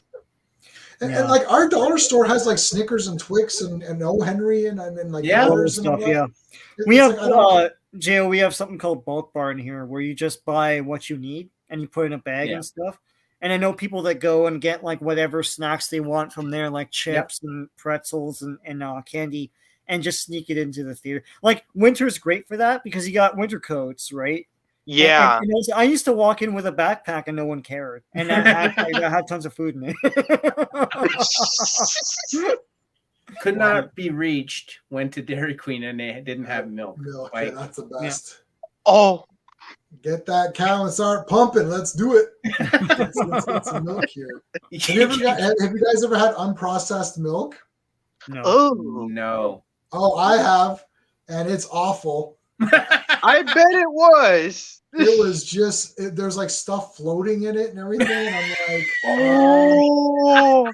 Because I went to Croatia, and my family in Croatia, they had a farm with like pigs. Like they'd be like, "What are you having tonight? Chicken?" And you'd go capture the chicken you wanted, and that's the one you ate.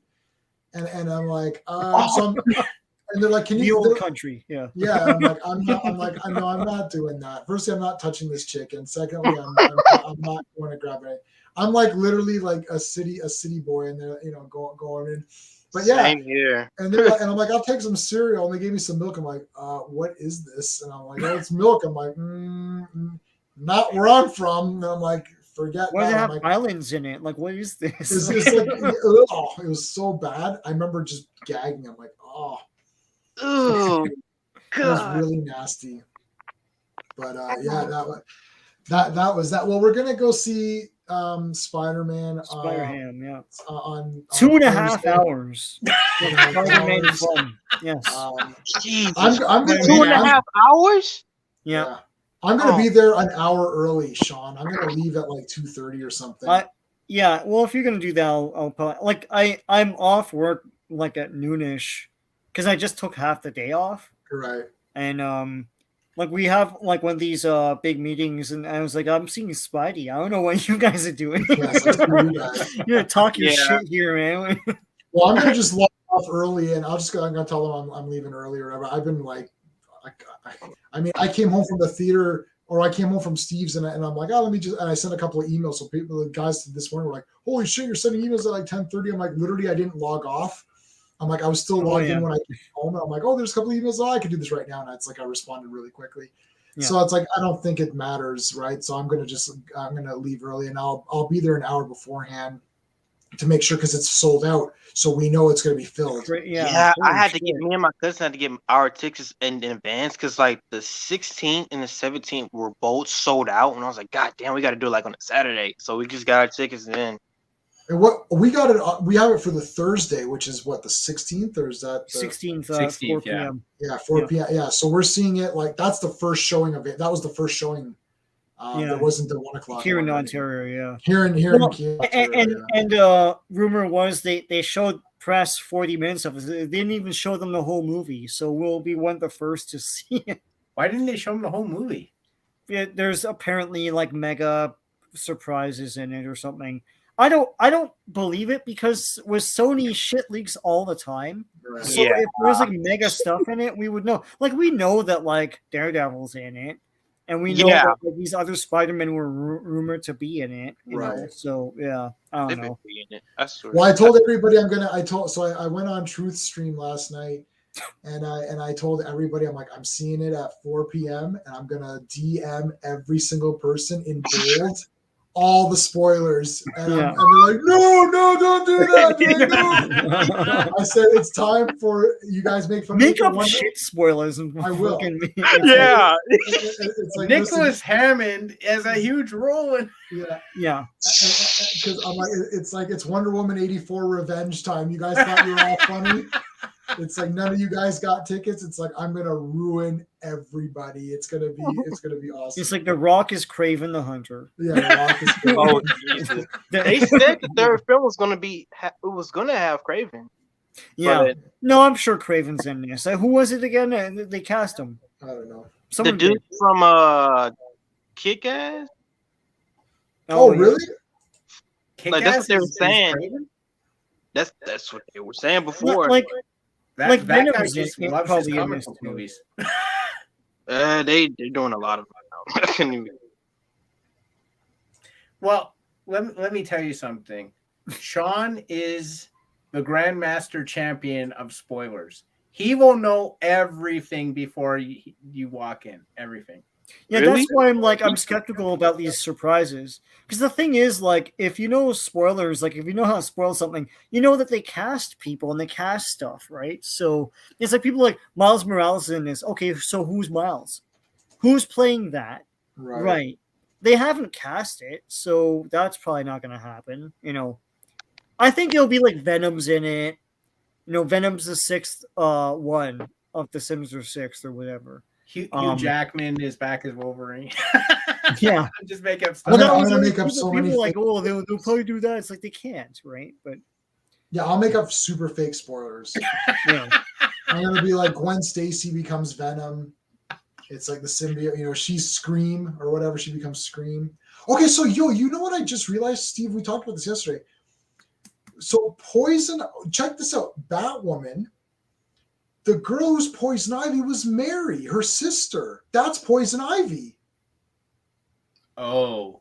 So, because you were saying they're like, oh, you. It was so funny because you said to me, like, oh, they cast an Asian actress as Poison Ivy. So I looked it up. I'm like, that's Mary. That's her friend and her stepsister. So her stepsister became Poison Ivy. It's not even Pamela. What a trash show. What a complete trash show. That Mary character was kind of a fun character. Like, I didn't hate her. I thought she was kind of fun. And they turned her into this villain. And I'm like, so. Batwoman destroys everything it touches. They were so lazy to hire someone. Yeah. Yeah, like hire it. They couldn't even hire a new actress. They're like, oh, let's just make you. You're on set all the time. Yeah, I'm a character in the show from the first episode. Yeah. You'll be Poison Ivy. Oh, great, that's cool. It's like, but I'm not Poison Ivy. I'm like a good guy, and I know the identity of Batwoman, and I'm on her team. I know, but it'll be a hot take, so you can be Poison Ivy. So, mutual friend of ours messaged me about, or he was talking to me, one of the two, about how Black Mask is on Batwoman, and he says to me, oh, this guy's really passionate to play. Oh, there you go. Why is Aaron Taylor Johnson like, he's Quicksilver, he's Kick-Ass now? Yeah, why is he getting work? He's like such a bland actor. It's like anyhow. And he was in Godzilla. He was the main character. Yeah, no one remembers that guy. In Godzilla. But what was I saying? I was saying something. A mutual friend of ours. Yeah, mutual friend of ours. Yeah. And he's like, oh, Black Mask, look, like the actor was like so happy to play back Black Mask and yada, yada, yada. And, it's good to see he's passionate because, the guy, Black Mask in Birds of Prey, he probably didn't care, blah, blah, blah. He was in Black Mask. I'm like, okay. And this mutual friend of ours is known for sending clips of stuff. So he sends a clip of Black Mask from Batwoman. So I'm watching the clip, and he says, well, what do you think? And I said, well, it'd be helpful if Black Mask didn't buy his mask from, like, Kmart. It looked like that. Those mask guys that, like, we would buy from Halloween, and they would be that cheap plastic with the little string on the back, like Darth Vader or something. Yes, I know. Yep. It looked like that to me. I'm like, it looked literally like they bought it in the dollar store. I was looks shocked. So ugly. What is this? Yeah. Truth was talking about. I was like, oh my god. He showed that to me. I was like, what's going on? That's not that bad. The artist always render the actor in the character role better than the movie does. Yeah, like that looks really cool. Yeah, that's not going to be what he looks. No, like, there's no way. I'd be surprised if they did that though. It made it look just like that'd be cool, right? He'll be in like.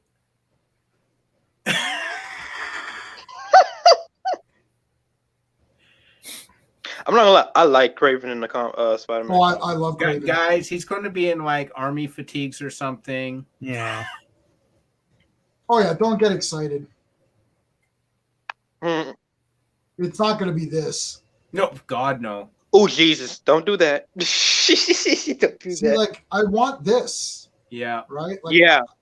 Like I don't want. I don't want like Craven the Hunter. Let's try modern. See if someone's done like a modern version or something. No, they all do it in the costume. Like this. Like I would want this right here. Yeah. That looks cool. Like I want this. This is Craven to me. Well, Aaron Taylor Johnson's going to have to get jacked as hell. Oh, he is. If he's going to look like that. He is? He's somewhat jacked, but he needs to get more jacked. Right. I have this 2-pack. Like he needs to get like jacked. Wasn't Craven from something I forgot where he was from. Oh, I bought that today. Or I can show you guys. I got this. The black and gold. Oh, that's cool. Yeah. You actually got it, huh? So, does anyone know why he's in a black and gold suit? There's just different Spider-Mans. Oh, I should have looked at what does it say on the toy? The toys always give away everything away. Yeah, on the bio. They do, yeah. I know because I have all the whole toys. It just says gold suit. It doesn't say anything. Oh, no, it doesn't. I got a lot of Hulk toys, man. Oh, my God. I got a lot, too. I got them like 4 boxes. Oh, nice. So that's a pretty good amount. I still got to get more. I don't much like the hot toys of this, though, to be honest. Yeah. I am going to get this because I think that looks... I like the pose of that. I wish they do this pose with, like, the classic costume. Is it a bobblehead? Yes, all Marvel's bobblehead. I hate it. That's annoying. Wait, what happened? His Mystic suit. I don't know. No, there's other versions of it too. Yeah, no. All Marvel Funko is, or sorry, yeah, all Disney Funko is bobblehead. I hate that. Why? That's I don't know. Mystic suit. It's weird. Yeah, I forgot. That's his Mystic suit. Okay. Mm-hmm. It was. I gotta get Marvel Spider-Man #1 because I always like this cover. It's cool. I love the black costume. I know some people don't like it, but I don't care. People don't like it. Some people, some of the old school guys don't like it. They're on crack. Like this is awesome. Yeah. The black Spider-Man suit is awesome. I remember he was like in it for like a while when I was reading the comics. I was like, man, yeah, for like a hot minute. Yeah. I was like, go, man. All of the appearances. I have the first black costume appearance, of course. The black costume. So he got that shortly after the symbiote left him. Because I don't really count the symbiote as the black costume. I guess it is, but I don't really. It is the black costume. It is, but it isn't to me because it's the symbiote. The symbiote leaves him. Like him having the black costume that's just a costume is like a long time in the comics. Like a long time. Yeah. I remember like he got it from Secret Wars. Yeah. Well, and I was like, what? He got the symbiote from Secret Wars, and then the symbiote, he got rid of the symbiote, but he I forget if it's Black Cat or if he just made the costume himself. These things I think Black Cat made it for him, if I remember. She made that, yeah. Because Black Cat likes him being a baddie and all that. And he's had it The for new shitties. ever. He did. He Oh, there you really go. did. $3.79. There you go. Like the way how he got it, I think was from like another dimension, right? Yeah, That they it were was a in? machine in the dimension. It was It's on Battle World. Battle So, World. Yeah, Beyonder creates a world out of different worlds. yeah. And then I guess one of these worlds had an alien device that creates it's like a little ball, and then it goes on him and creates the Spider-Man suit, the black one. Yeah. Didn't Reed help him with that? Like put the suit on? Well, Reed then Reed is tried to smart. figure out what the hell it was, and he's like, "Oh, it's a symbiote." Yeah. That's weird. Yeah. When we're done with this miniseries, I'll figure it out a bit more. And Yeah, then he was actually helping him with it too. And then when he got rid of the suit, he gave it back to the Fantastic Four, and it escaped from the Baxter Building. Right. Oh yeah, it did. Yeah. Trying That's to a find smart-ass ones that alien. have been sold. I can't find. Okay, so this one's been sold. This looks like the original. Yeah. So Man, I was so glad to read the Amazing Spider-Man comics for free for a while, because I was like, man, I'm going to take this opportunity and just read Spider-Man. Yeah, Spider-Man I really loved is it. awesome. Though he Yeah. goes off on these long campaigns against B-list villains, and it gets a little long. Like I just read the Crime War one, so that's where Kingpin left. And Yeah. all these guys tried to take over, and he fought the Hobgoblin for like 2 frigging years, and it was like, Oh, Hobgoblin's not it got that annoying. It's Yeah. funny, Steve, though. Like all that stuff. When I was a kid, I didn't see them as B-list. Z-listers. They are, but like I just saw them as Spider-Man villains, and I would Yeah. fantasize like, oh yeah, he fights like freaking Tombstone in this movie or whatever. And now you look back, it's like, yeah, I guess they are D-listers. I can never see them like that though.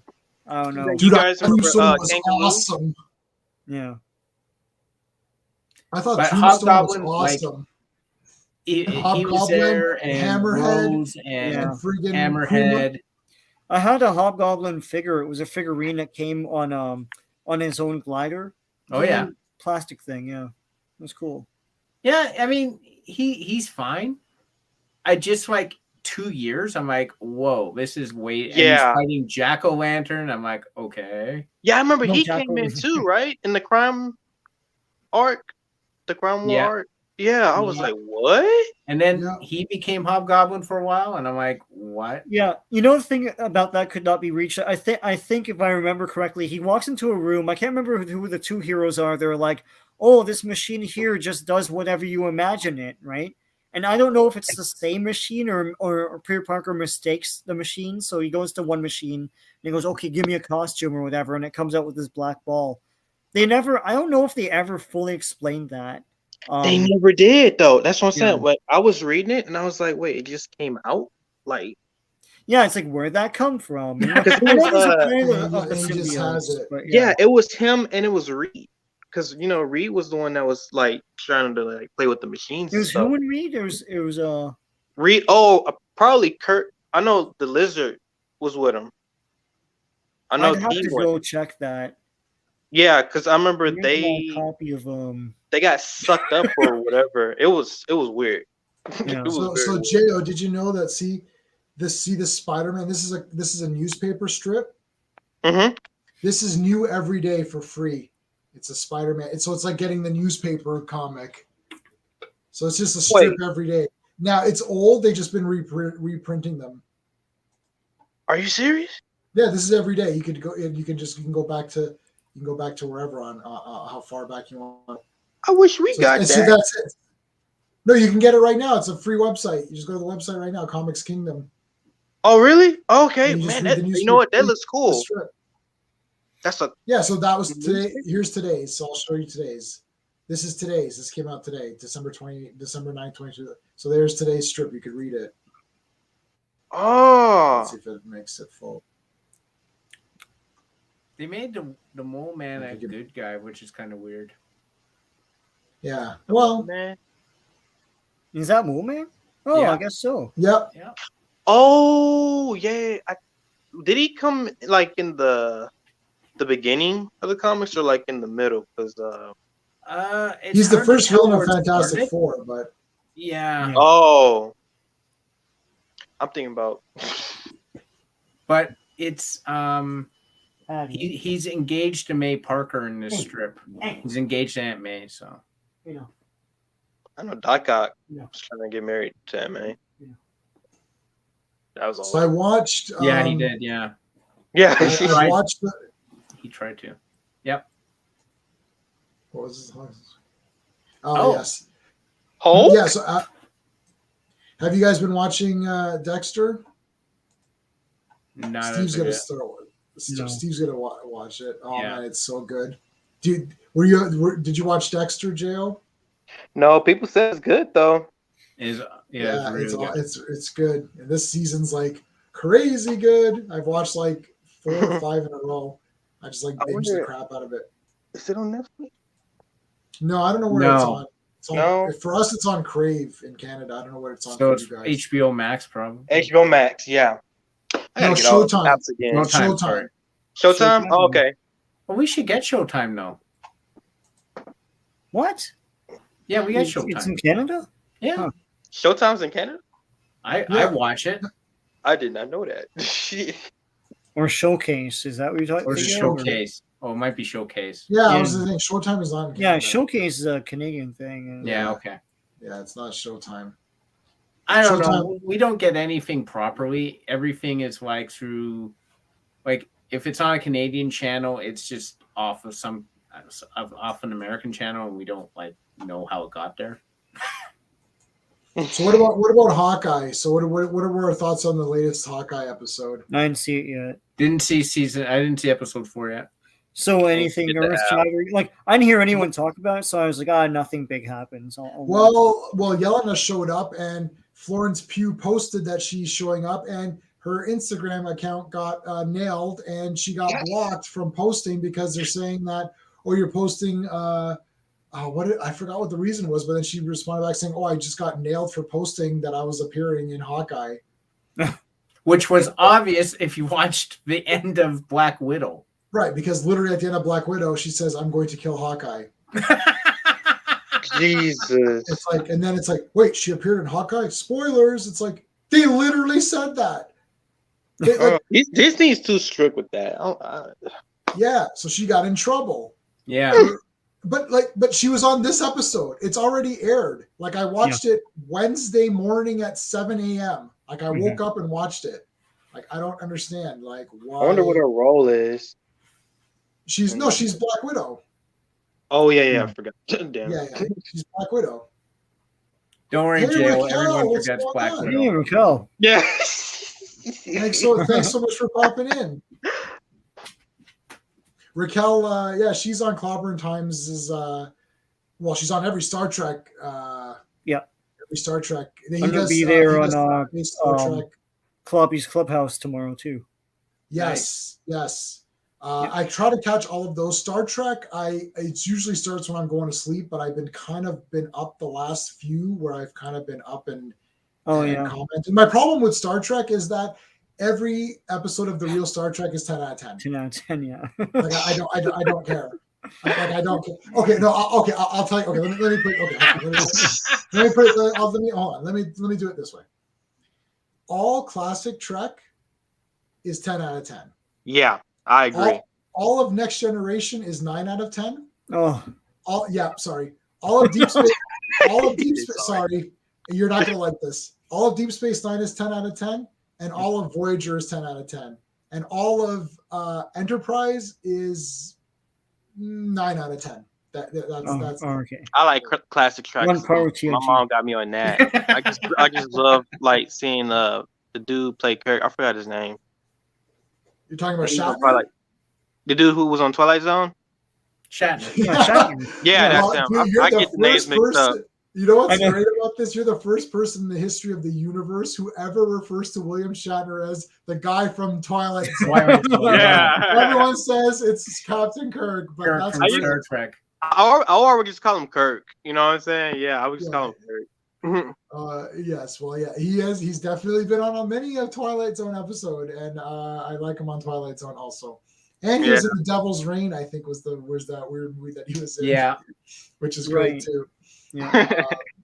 But yes. So yeah, and he was in the perfect, not Loaded Weapon. He was the villain. In yes, Loaded Loaded Weapon.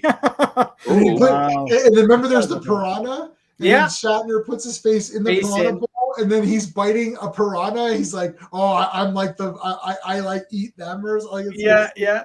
And Tim Curry's looking at him like, "What the hell is going on?" TJ Hooker, of course. Yeah, we're trying to name all the weird ones because we were trying. But oh man, Loaded Weapon 1 is actually funny. Yeah.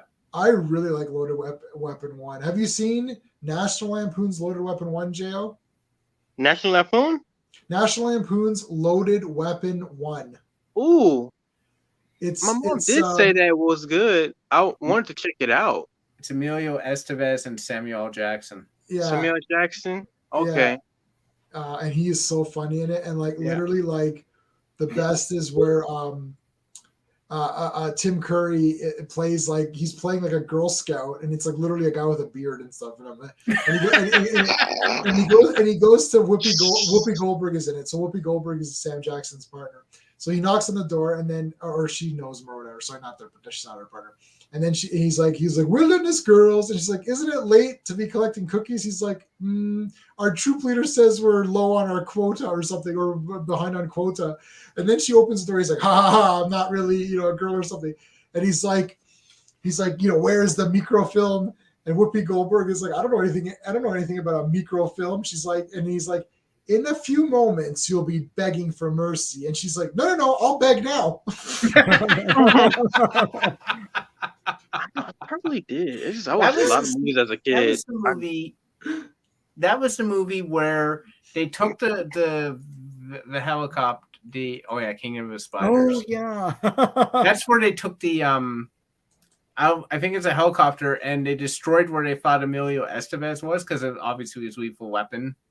Yeah. On the beach, and out crawls Bruce Willis from this wreck, and he's like, "What the hell are you doing?" And they're like, "Sorry, wrong place." He's like, "No problem." Yeah. Wow, his house is destroyed. Yeah, they come to kill Emilio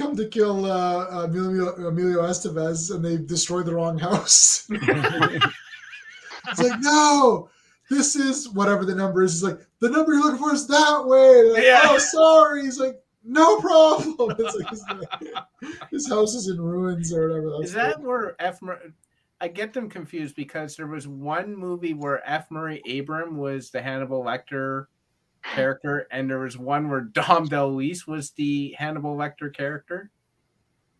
Let's take a look. That's why God invented the internet. Ooh, now that's a good looking poster right there. Yeah, I was looking up Kingdom of the Spiders when we were talking about one. And who do you think is in it? Dom DeLuise? No. Yeah, I don't think it is. I think it's F. Murray Abraham. Yeah, it makes more sense. Yeah, there he is. Yeah, he's Hannibal Lecter. Dr. Harold Leacher or whatever. Yeah, there's the there they are. Oh, that's not it. That's just like some photoshopping. There's the there's the Bruce Willis thing. He's right. His house has been destroyed. And the poster is great. Like it's like the thing's like hiding, like the target is hiding. Yeah. There's Tim Curry. There's Tim Curry. He's like, I'm part of Wilderness Girls, and she's like, isn't it a little late to be selling quota or selling cookies? She's like, troop leader says we're low on our quota or something. Don't I know Tim Curry? Yeah, he was It from he's the original It clown. And what about Legend? Sorry, he was in Rocky Horror Picture Show. Rocky Horror Picture Show is the big one. Yeah. Rocky Horror Picture Show is his big one. But I don't know, Muppet Treasure Island. Yeah. Or The Shadow. Yeah. Yeah. Or Clue. Clue, yes. Oh, Clue is great. There's a Shadow. Clue, yeah. Clue. Wasn't Or he in Congo. his face? Yeah. I like Clue. Yeah. Yep. Yeah, it's crazy that they had different cuts. What was it, 4 different cuts? It's 3. And you didn't know it was 3? Yeah. And you Seriously? didn't know which one you're gonna get when you went to a theater, and now they're all together. Well, they say- So check this out, Jo. This movie Clue, it's based on the board game. When you went to go see it in the theater, there was a different ending. There was 3 different endings, and you didn't know which ending you would have gotten in the theater. So you'd sit in the theater and you'd be like, "Oh, that's not the ending I saw yesterday," or whatever. Are you serious? Yeah. 3 different endings in the theater. And you didn't know which one you would get. Like it would be random. Dude, movies are so boring right now. What? Hell yes. Yes. Are you wait, you're telling me that you would go to theater to watch the movie, but every theater had a different ending? Yep. Yeah. Man, movies are so boring, man. Yeah. You'd have to try to figure out who's got the one, and because there's 3 different killers, so it's like each movie would have a different killer. Each version. Did they ever figure out, or they just left it like that? No, each one has a different explanation for the killer. Oh, So a different.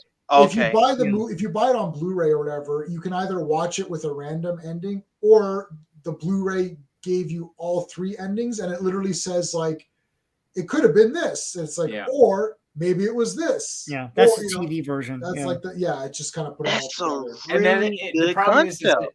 it actually chooses a true ending. No, it says this may have happened, this may have happened, but this is what happened. What happened? Yes, yeah.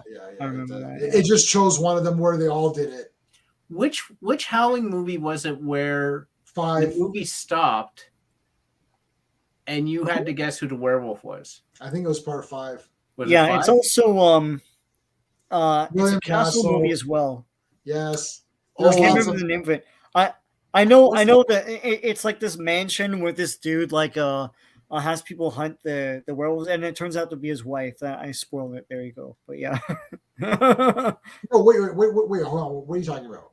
The castle movie where they have the werewolf break. The werewolf. Can you guess who the werewolf is? And then it's a werewolf countdown. It's a clock. No, that's Howling 5. Then they stole it from this castle. I'm gonna find it now. Okay, find it. They stole it because that's a '70s movie, man. No, but I was gonna say they stole it. And I was gonna say they stole that from William Castle, anyways, because William Castle always did shit like that. Oh, he was the guy who did all sorts of weird.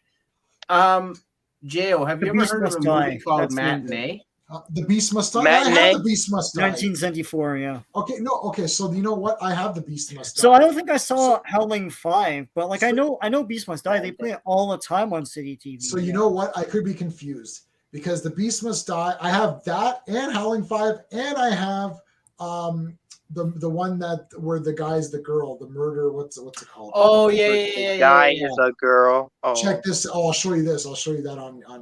So anyhow, J.O., there's this movie called Matinee, and it's starring John Goodman. John Goodman. And it's about this filmmaker named William Castle. William Castle did all sorts of weird, crazy stuff in movies, like tricks and stuff. So you know that movie 13 Ghosts? Yeah. 13 That Ghosts. was a remake of one of his movies, and in his version, you needed to wear special glasses to see the ghosts in the movie. Dude. Yeah. Are you serious? Yeah. There's also when did this come out? Oh, it's from the 50s or 60s or something. Yeah. He made a movie called The Tingler, and the gimmick is when a killer creature comes at you, you feel a tingle before you die. But he rigged all the chairs, like all the seats in the theater, with a little buzzer that would sort of give you a minor shock. Yeah. So they would the theater owner would press that button, and the people would, jump out of their seats and stuff. Yeah. He also had William Castle was a legend. Movies like a showman. He had smell-o-vision, where you could smell you could smell what was going on. Yeah, all this You can smell what was going on from the movie? Yeah. Yeah. And which one was the one where the skeleton went? It was on the House on which Haunted one Hill. was that? You know, House on Haunted Hill. House on Haunted Hill. He'd have a skeleton come out and go across on a wire across the theater during House on Haunted Hill. Yeah. Yeah, and he would do things where he would have like a chicken timer. So if you're too scared to watch the killings at the end, you could leave the theater and you could get your money back, but then you have to stand in a corner where it says chicken corner, and you'd go stand in there if you're too scared to watch the movie. And he would have he'd have an ambulance standing by and a nurse standing by in case it was like all this crazy shit. They're gimmicks. The movie isn't that scary, but it tricks people into thinking, oh my god, this is scary, right? There's an ambulance just out there, And they stole that for Evil Dead. The premiere of Evil Dead had an ambulance on standby. Yeah, that guy was a legend, and I think nowadays, with all this stuff like D-Box and 4D and stuff, like people should really go back and take a look at his work. Yeah. Because he was really trying to think of new ways to make these movie experiences like more special, right? Well, they stole enough from him. Like 13 Ghosts was remade, House of Wax was remade. Yeah. House on Haunted Hill was remade. There's the countdown timer. So she Homicidal. goes, and then it's like here you go. It's like this is your time to leave if you're too scared. If you're too scared about what's going to happen next. What? Yeah. Isn't that crazy? I want to remove it quickly because I did get nailed for the Spider-Verse trailer, right? Oh yeah, of course. Oh my! I got an email saying, yeah. Well, it's a brand new Sony trailer, right? So. Yeah, I don't think anyone's gonna care about William Castle, but anyways, just in case. That's a pretty. So The Beast Must Die is a great movie. That's Peter Cushing. That's great. But Howling 5 has a werewolf thing, and I don't think they do it in Howling 5. I think I just got those two confused because Howling 5 is also trying to figure out who the werewolf is. It's like it's a mansion where they're trying to find. It's a mansion where they're trying to figure out who the werewolf is. Yeah. Okay, now that sounds cool. I remember seeing it distinctly because they actually had pictures of everyone who it could be. I'm pretty sure that's Beast Must Die. Hold on. Let's go back to Google. The Beast Must Die. Beast Must Die has the werewolf break or whatever. It was a break, but this one was like you stopped and you tried to guess who the werewolf was. Yeah, well, that's Beast Must Die. That's exactly that. Yeah. Right. Yeah. Have you guessed the werewolf? Yeah. Yeah. That's the Beast Must Die. So the DVD of it, that's Peter Cushing on the cover, but that's not the DVD. But let me check Howling 5. Werewolf. Get my ticket for House of Gucci. I don't know if they. Yeah, I don't think it had it. I don't think Howling 5 had it. But Howling 5 was trying to figure out who the werewolf was. Look at it, boy. If they did, they stole it. But probably out of love, Yeah. Yeah. It's a great werewolf is this one. I saw this by myself in the theater. This guy was freaking awesome. This almost like Wendigo. Yeah, I saw this in the theater. It's called Bad Moon. And the theory in this movie was that you don't turn into a werewolf on the full moon. You turn into a werewolf every moon. At night, you just turn into the werewolf. I thought so too at first. Oh, God. This guy was badass, man. Oh, 96. Shit, look at this shit. Yeah, this was awesome. I want to watch that. Bad Moon? Yeah, Bad Moon. Oh, I like the design. Yeah, he's crazy. They got the toy for it? Wow. I don't know what the hell this is. I don't know what that is, yeah. That's like a homemade thing, yeah. Of course, whenever you have werewolf transformation, you have to have American Werewolf in London. Right. That's a pretty good werewolf too. Yeah. Like this is a toy of it, but like it was a pretty good werewolf. This is cool too. Yeah. Ooh. But turn white. The werewolf in that movie is pretty awesome. They're only showing the toy. Like, I don't know why you can't see the proper wolf. But like, they have like weird creatures like this guy and stuff. Oh my gosh, that is like what? That's a demon. It's like some Nazi guy with like he's like a monster or whatever. You should watch American Werewolf in London. You should just watch that tonight. It's the damn best movie. When did it come out? 81. 81. Okay. But It's John Landis. John Landis directed it. Like, look at this guy. American Werewolf in London. You got Bad Moon.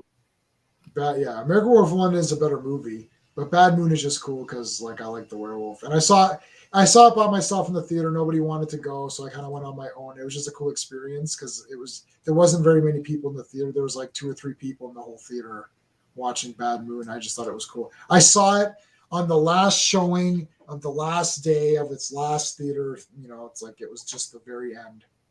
So I was like, oh, I'll go see it. And I saw it at like 10 p.m. or something weird. This is so cute. Well, it's in oh my god, it's a life-size little puppy thing. That's awesome. Yeah, Steve, in Howling 5, was there text on the screen or at that end? I don't recall the movie. That's why I was asking. I remember there was text on the movie when they did that. Oh, I'm watching it right now. It's on YouTube, and I don't know where that who is the werewolf part. No, I don't think it's there, dude. No, I got confused because I've seen so many werewolf movies. There is text in the in that one in Beast Must Die. You know, a cool werewolf too was Silver Bullet. Yeah, he's cool. Yeah, that was a great werewolf. I actually watched The Wolfman. I forgot to tell you guys that. Oh, which one? The Wolfman's awesome. The Wolfman. Oh yeah, I watched that. I'm not gonna lie. I pretty much liked it. Yeah. That was classic horror film. That's another movie, Silver Bullet. Yeah, it's based on a Stephen King novella called Psycho the Werewolf. Oh. Ooh, it's Gary Busey and Corey Haim. They should do movie posters like that again. This is the special edition collector's Blu-ray. Yeah, man, I got that. They do like a lot of cool. Part human, part wolf, total Hera. Horror. Terror. God. Well, I haven't watched Wolf Cop yet, but part 2, but I've got part 1. I got both of them. Wolf Cop. Wolf Cop? Is that Mario Van Peebles? In what? Wolf Cop. No, it's a low budget Canadian thing. I'd be surprised if Mario Van Peebles is in it. But... Mario Van Peebles was a werewolf in a movie. Wolf Cop. Check out Wolf Cop. And I've got part 2. I didn't know there was a 3. Let me see. They were gonna make like a whole bunch of them.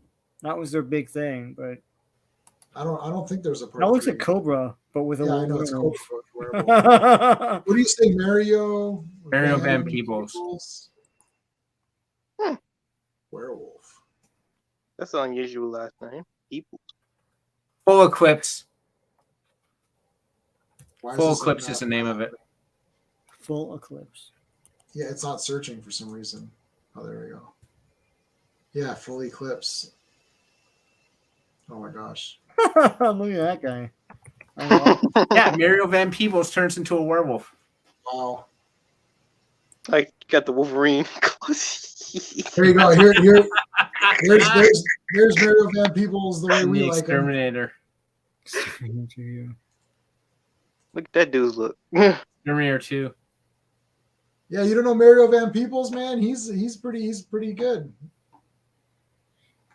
It's funny, for a little bit, Blade was modeled after him in the comics, and I was like, oh, that means they're probably gonna go after him for the movie. And then all of a sudden he looked like he did in the film. So yeah. There's the Solo we know. Solo, yeah.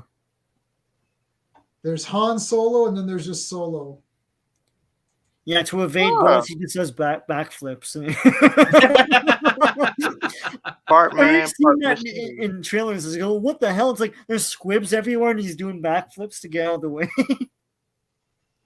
I've really missed out on a lot of movies. Oh my god! I really like Solo, to be honest with you, man. I thought it was damn awesome. I literally, and you know what? Okay, there's a part. This is so cheese, but it's not cheese. It's not cheese part. But I really genuinely like this part, like where like he's talking to this girl. He's a machine, right?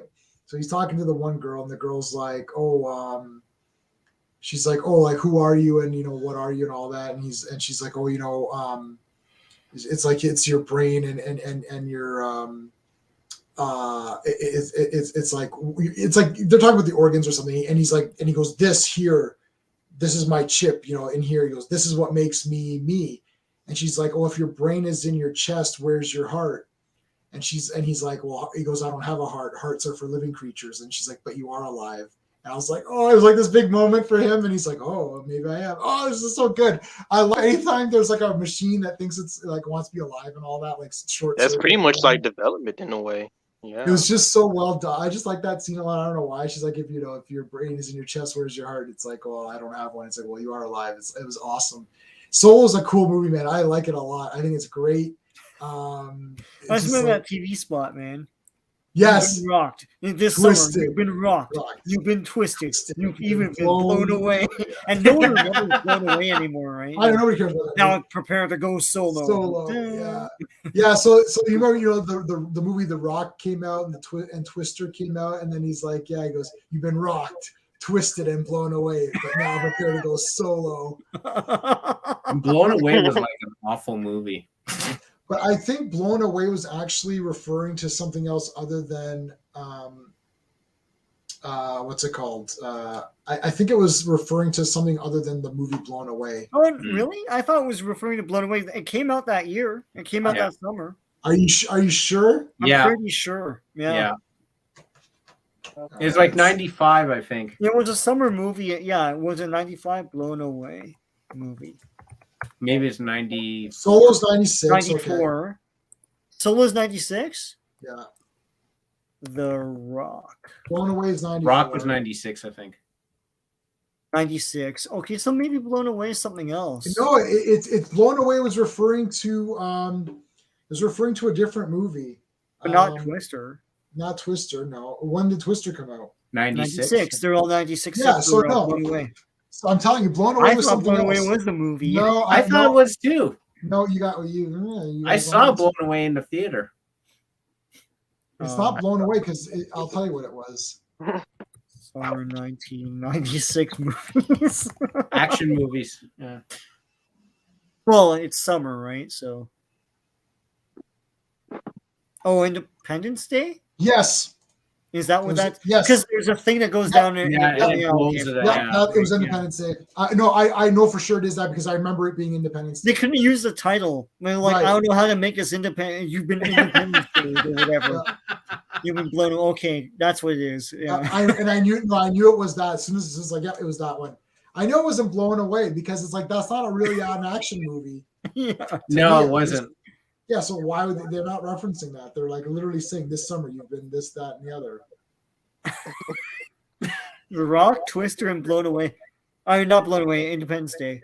Yeah. That was a crazy summer, man. They're all original movies. I mean, I don't like Independence Day, but it's like, they were the big blockbusters of their day, but they weren't sequels. They weren't based on anything, Huh. No one liked Twister, though. No, it's very cheesy, but it's awesome. It's fun, man. I saw it twice in the theater. Yeah. Yeah, I wasn't into. I wasn't into that one. What was the other one? A very Brady sequel came out too. Mission Impossible 1. I love a very Brady sequel. There you go. That's for James and the Giant Peach. That's pretty. That's cool. a great movie too. Which one? James and the Giant Peach. Didn't see it. Space Jam. So that was the big blockbuster of that. Saw that one. Summer. Saw that one. Never seen Space Jam. Saw it in the theater. Yeah, with my dad. It. Yeah, I've never seen it. Cable. Yeah. Yeah, I never saw it. I don't know. I don't know. I didn't. Well, you're not a sports guy, right? So. No, not at all. But it's like the new one came out, and I don't really, it's like, I know LeBron James is like a big deal, but everyone. Yeah. It's. I just checked out the Joe Blow for worst movie of the year, and that one was leading by like a wide margin. Some of the merchandise is awesome. Yeah. Like I wanted to get the Marvin the Martian in the big robot. That's wicked. Yeah. And that will never be made again. So No. I might get it. No. It's like $30. Yeah. No, I think LeBron James killed the Space Jam franchise that wasn't a franchise because they did 2 movies in the span of what, 25 years? I count Back in Action as part of the franchise too, and that's a terrible movie. You remember Brendan Fraser was in all these like terrible movies. Furry Vengeance. Yeah.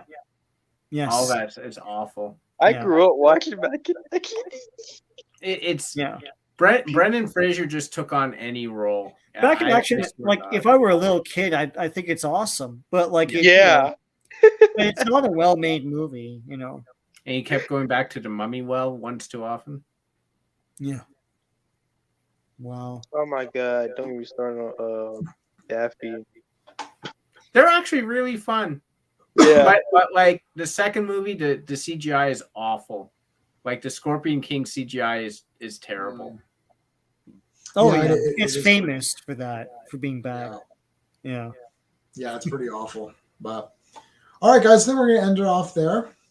I mean, we'll reconvene again when everyone's seen Hawkeye and all that. We'll talk about it. It's going to be done pretty soon. So this Saturday is going to be the tier list for Star Wars. So we're going to do that, and then by next week, Hawkeye will be done, or no? It'll be it's got 2 more episodes. It's got 2 more episodes. Okay, so whatever. We'll talk about it as much as we can at that point, and then there won't be a Thursday stream because Sean and I are going to be at Spider-Man. So when I come, well, I mean, you know what? It may be when we come back from Spider-Man. Ooh, it's going to be pretty. No, it's good. I don't know what time. Yeah, it might be pretty late, but I'm going to probably do a review. I'll do a review for it for sure as soon as I come back. Right. So the last episode of Hawkeye is 22nd, and then the next week is the Boba Fett. Yeah. Right. So next week's stream, we might not do a stream next week. Then we'll do a weekend one, and I might be on. I don't know what's going on with Clobberin times. I might be on his channel, or he might be on here. Like collectively, we'll either both be on his, or he might be on mine. I don't know. I haven't talked for Spider-Man. I haven't talked to him about it. He may not have gotten tickets because it's like there's people fighting over tickets, and I saw something on eBay. Yeah, I was. And every so often, I'm like, I do have them, right? And it's like, I have them. Yeah. But it's just I'm just nervous, like some stupid shit will happen. It's like we double book this or whatever bullshit. Well, that's what nobody's earlier than us. We're the earliest people there all the time, no matter what. We're always there early, so we're gonna win. And it's the first showing, so we'll just get right in. Yeah. Right. And worst case, I will be there. And I'll just go right in, and then you know, like I'll just take, like you sent me the tickets, right? I sent you screenshots, yeah. Right. So if for whatever reason you're not there or something, I always take the last one. So I guess L1. I'll take L1. You can text me, and we got phones. Yeah. No, I'll take L1. You take L2. Yeah, that's whatever. Yeah, right. I'll be there. I'll be there, just camped out, and it's like, okay, I'm here. No. If you're haven't crashed or anything, if you're there camping out, just go in because it's the first showing. Like there shouldn't be anyone else in the theater. Like we should be able to go. Oh yeah, but like in the parking lot. I mean, yeah, no, but I'm saying if you can go in, usually they don't let us in because the movie's already running. Yeah, but this is the first showing, I think. Yeah, so there is no one before. Well, no, but it's because there's something running in the theater already, right? You know? I don't. It might not. I don't think so. I think for these big ones, they get it ready earlier. I don't know. We'll see. Oh no. But if you're nervous, just get in there. Anyways. All right, guys. That's it. See you next time. Hey, friends. You've just been listening to J-Man, and he is the smartest person who ever lived. So make sure you like and subscribe.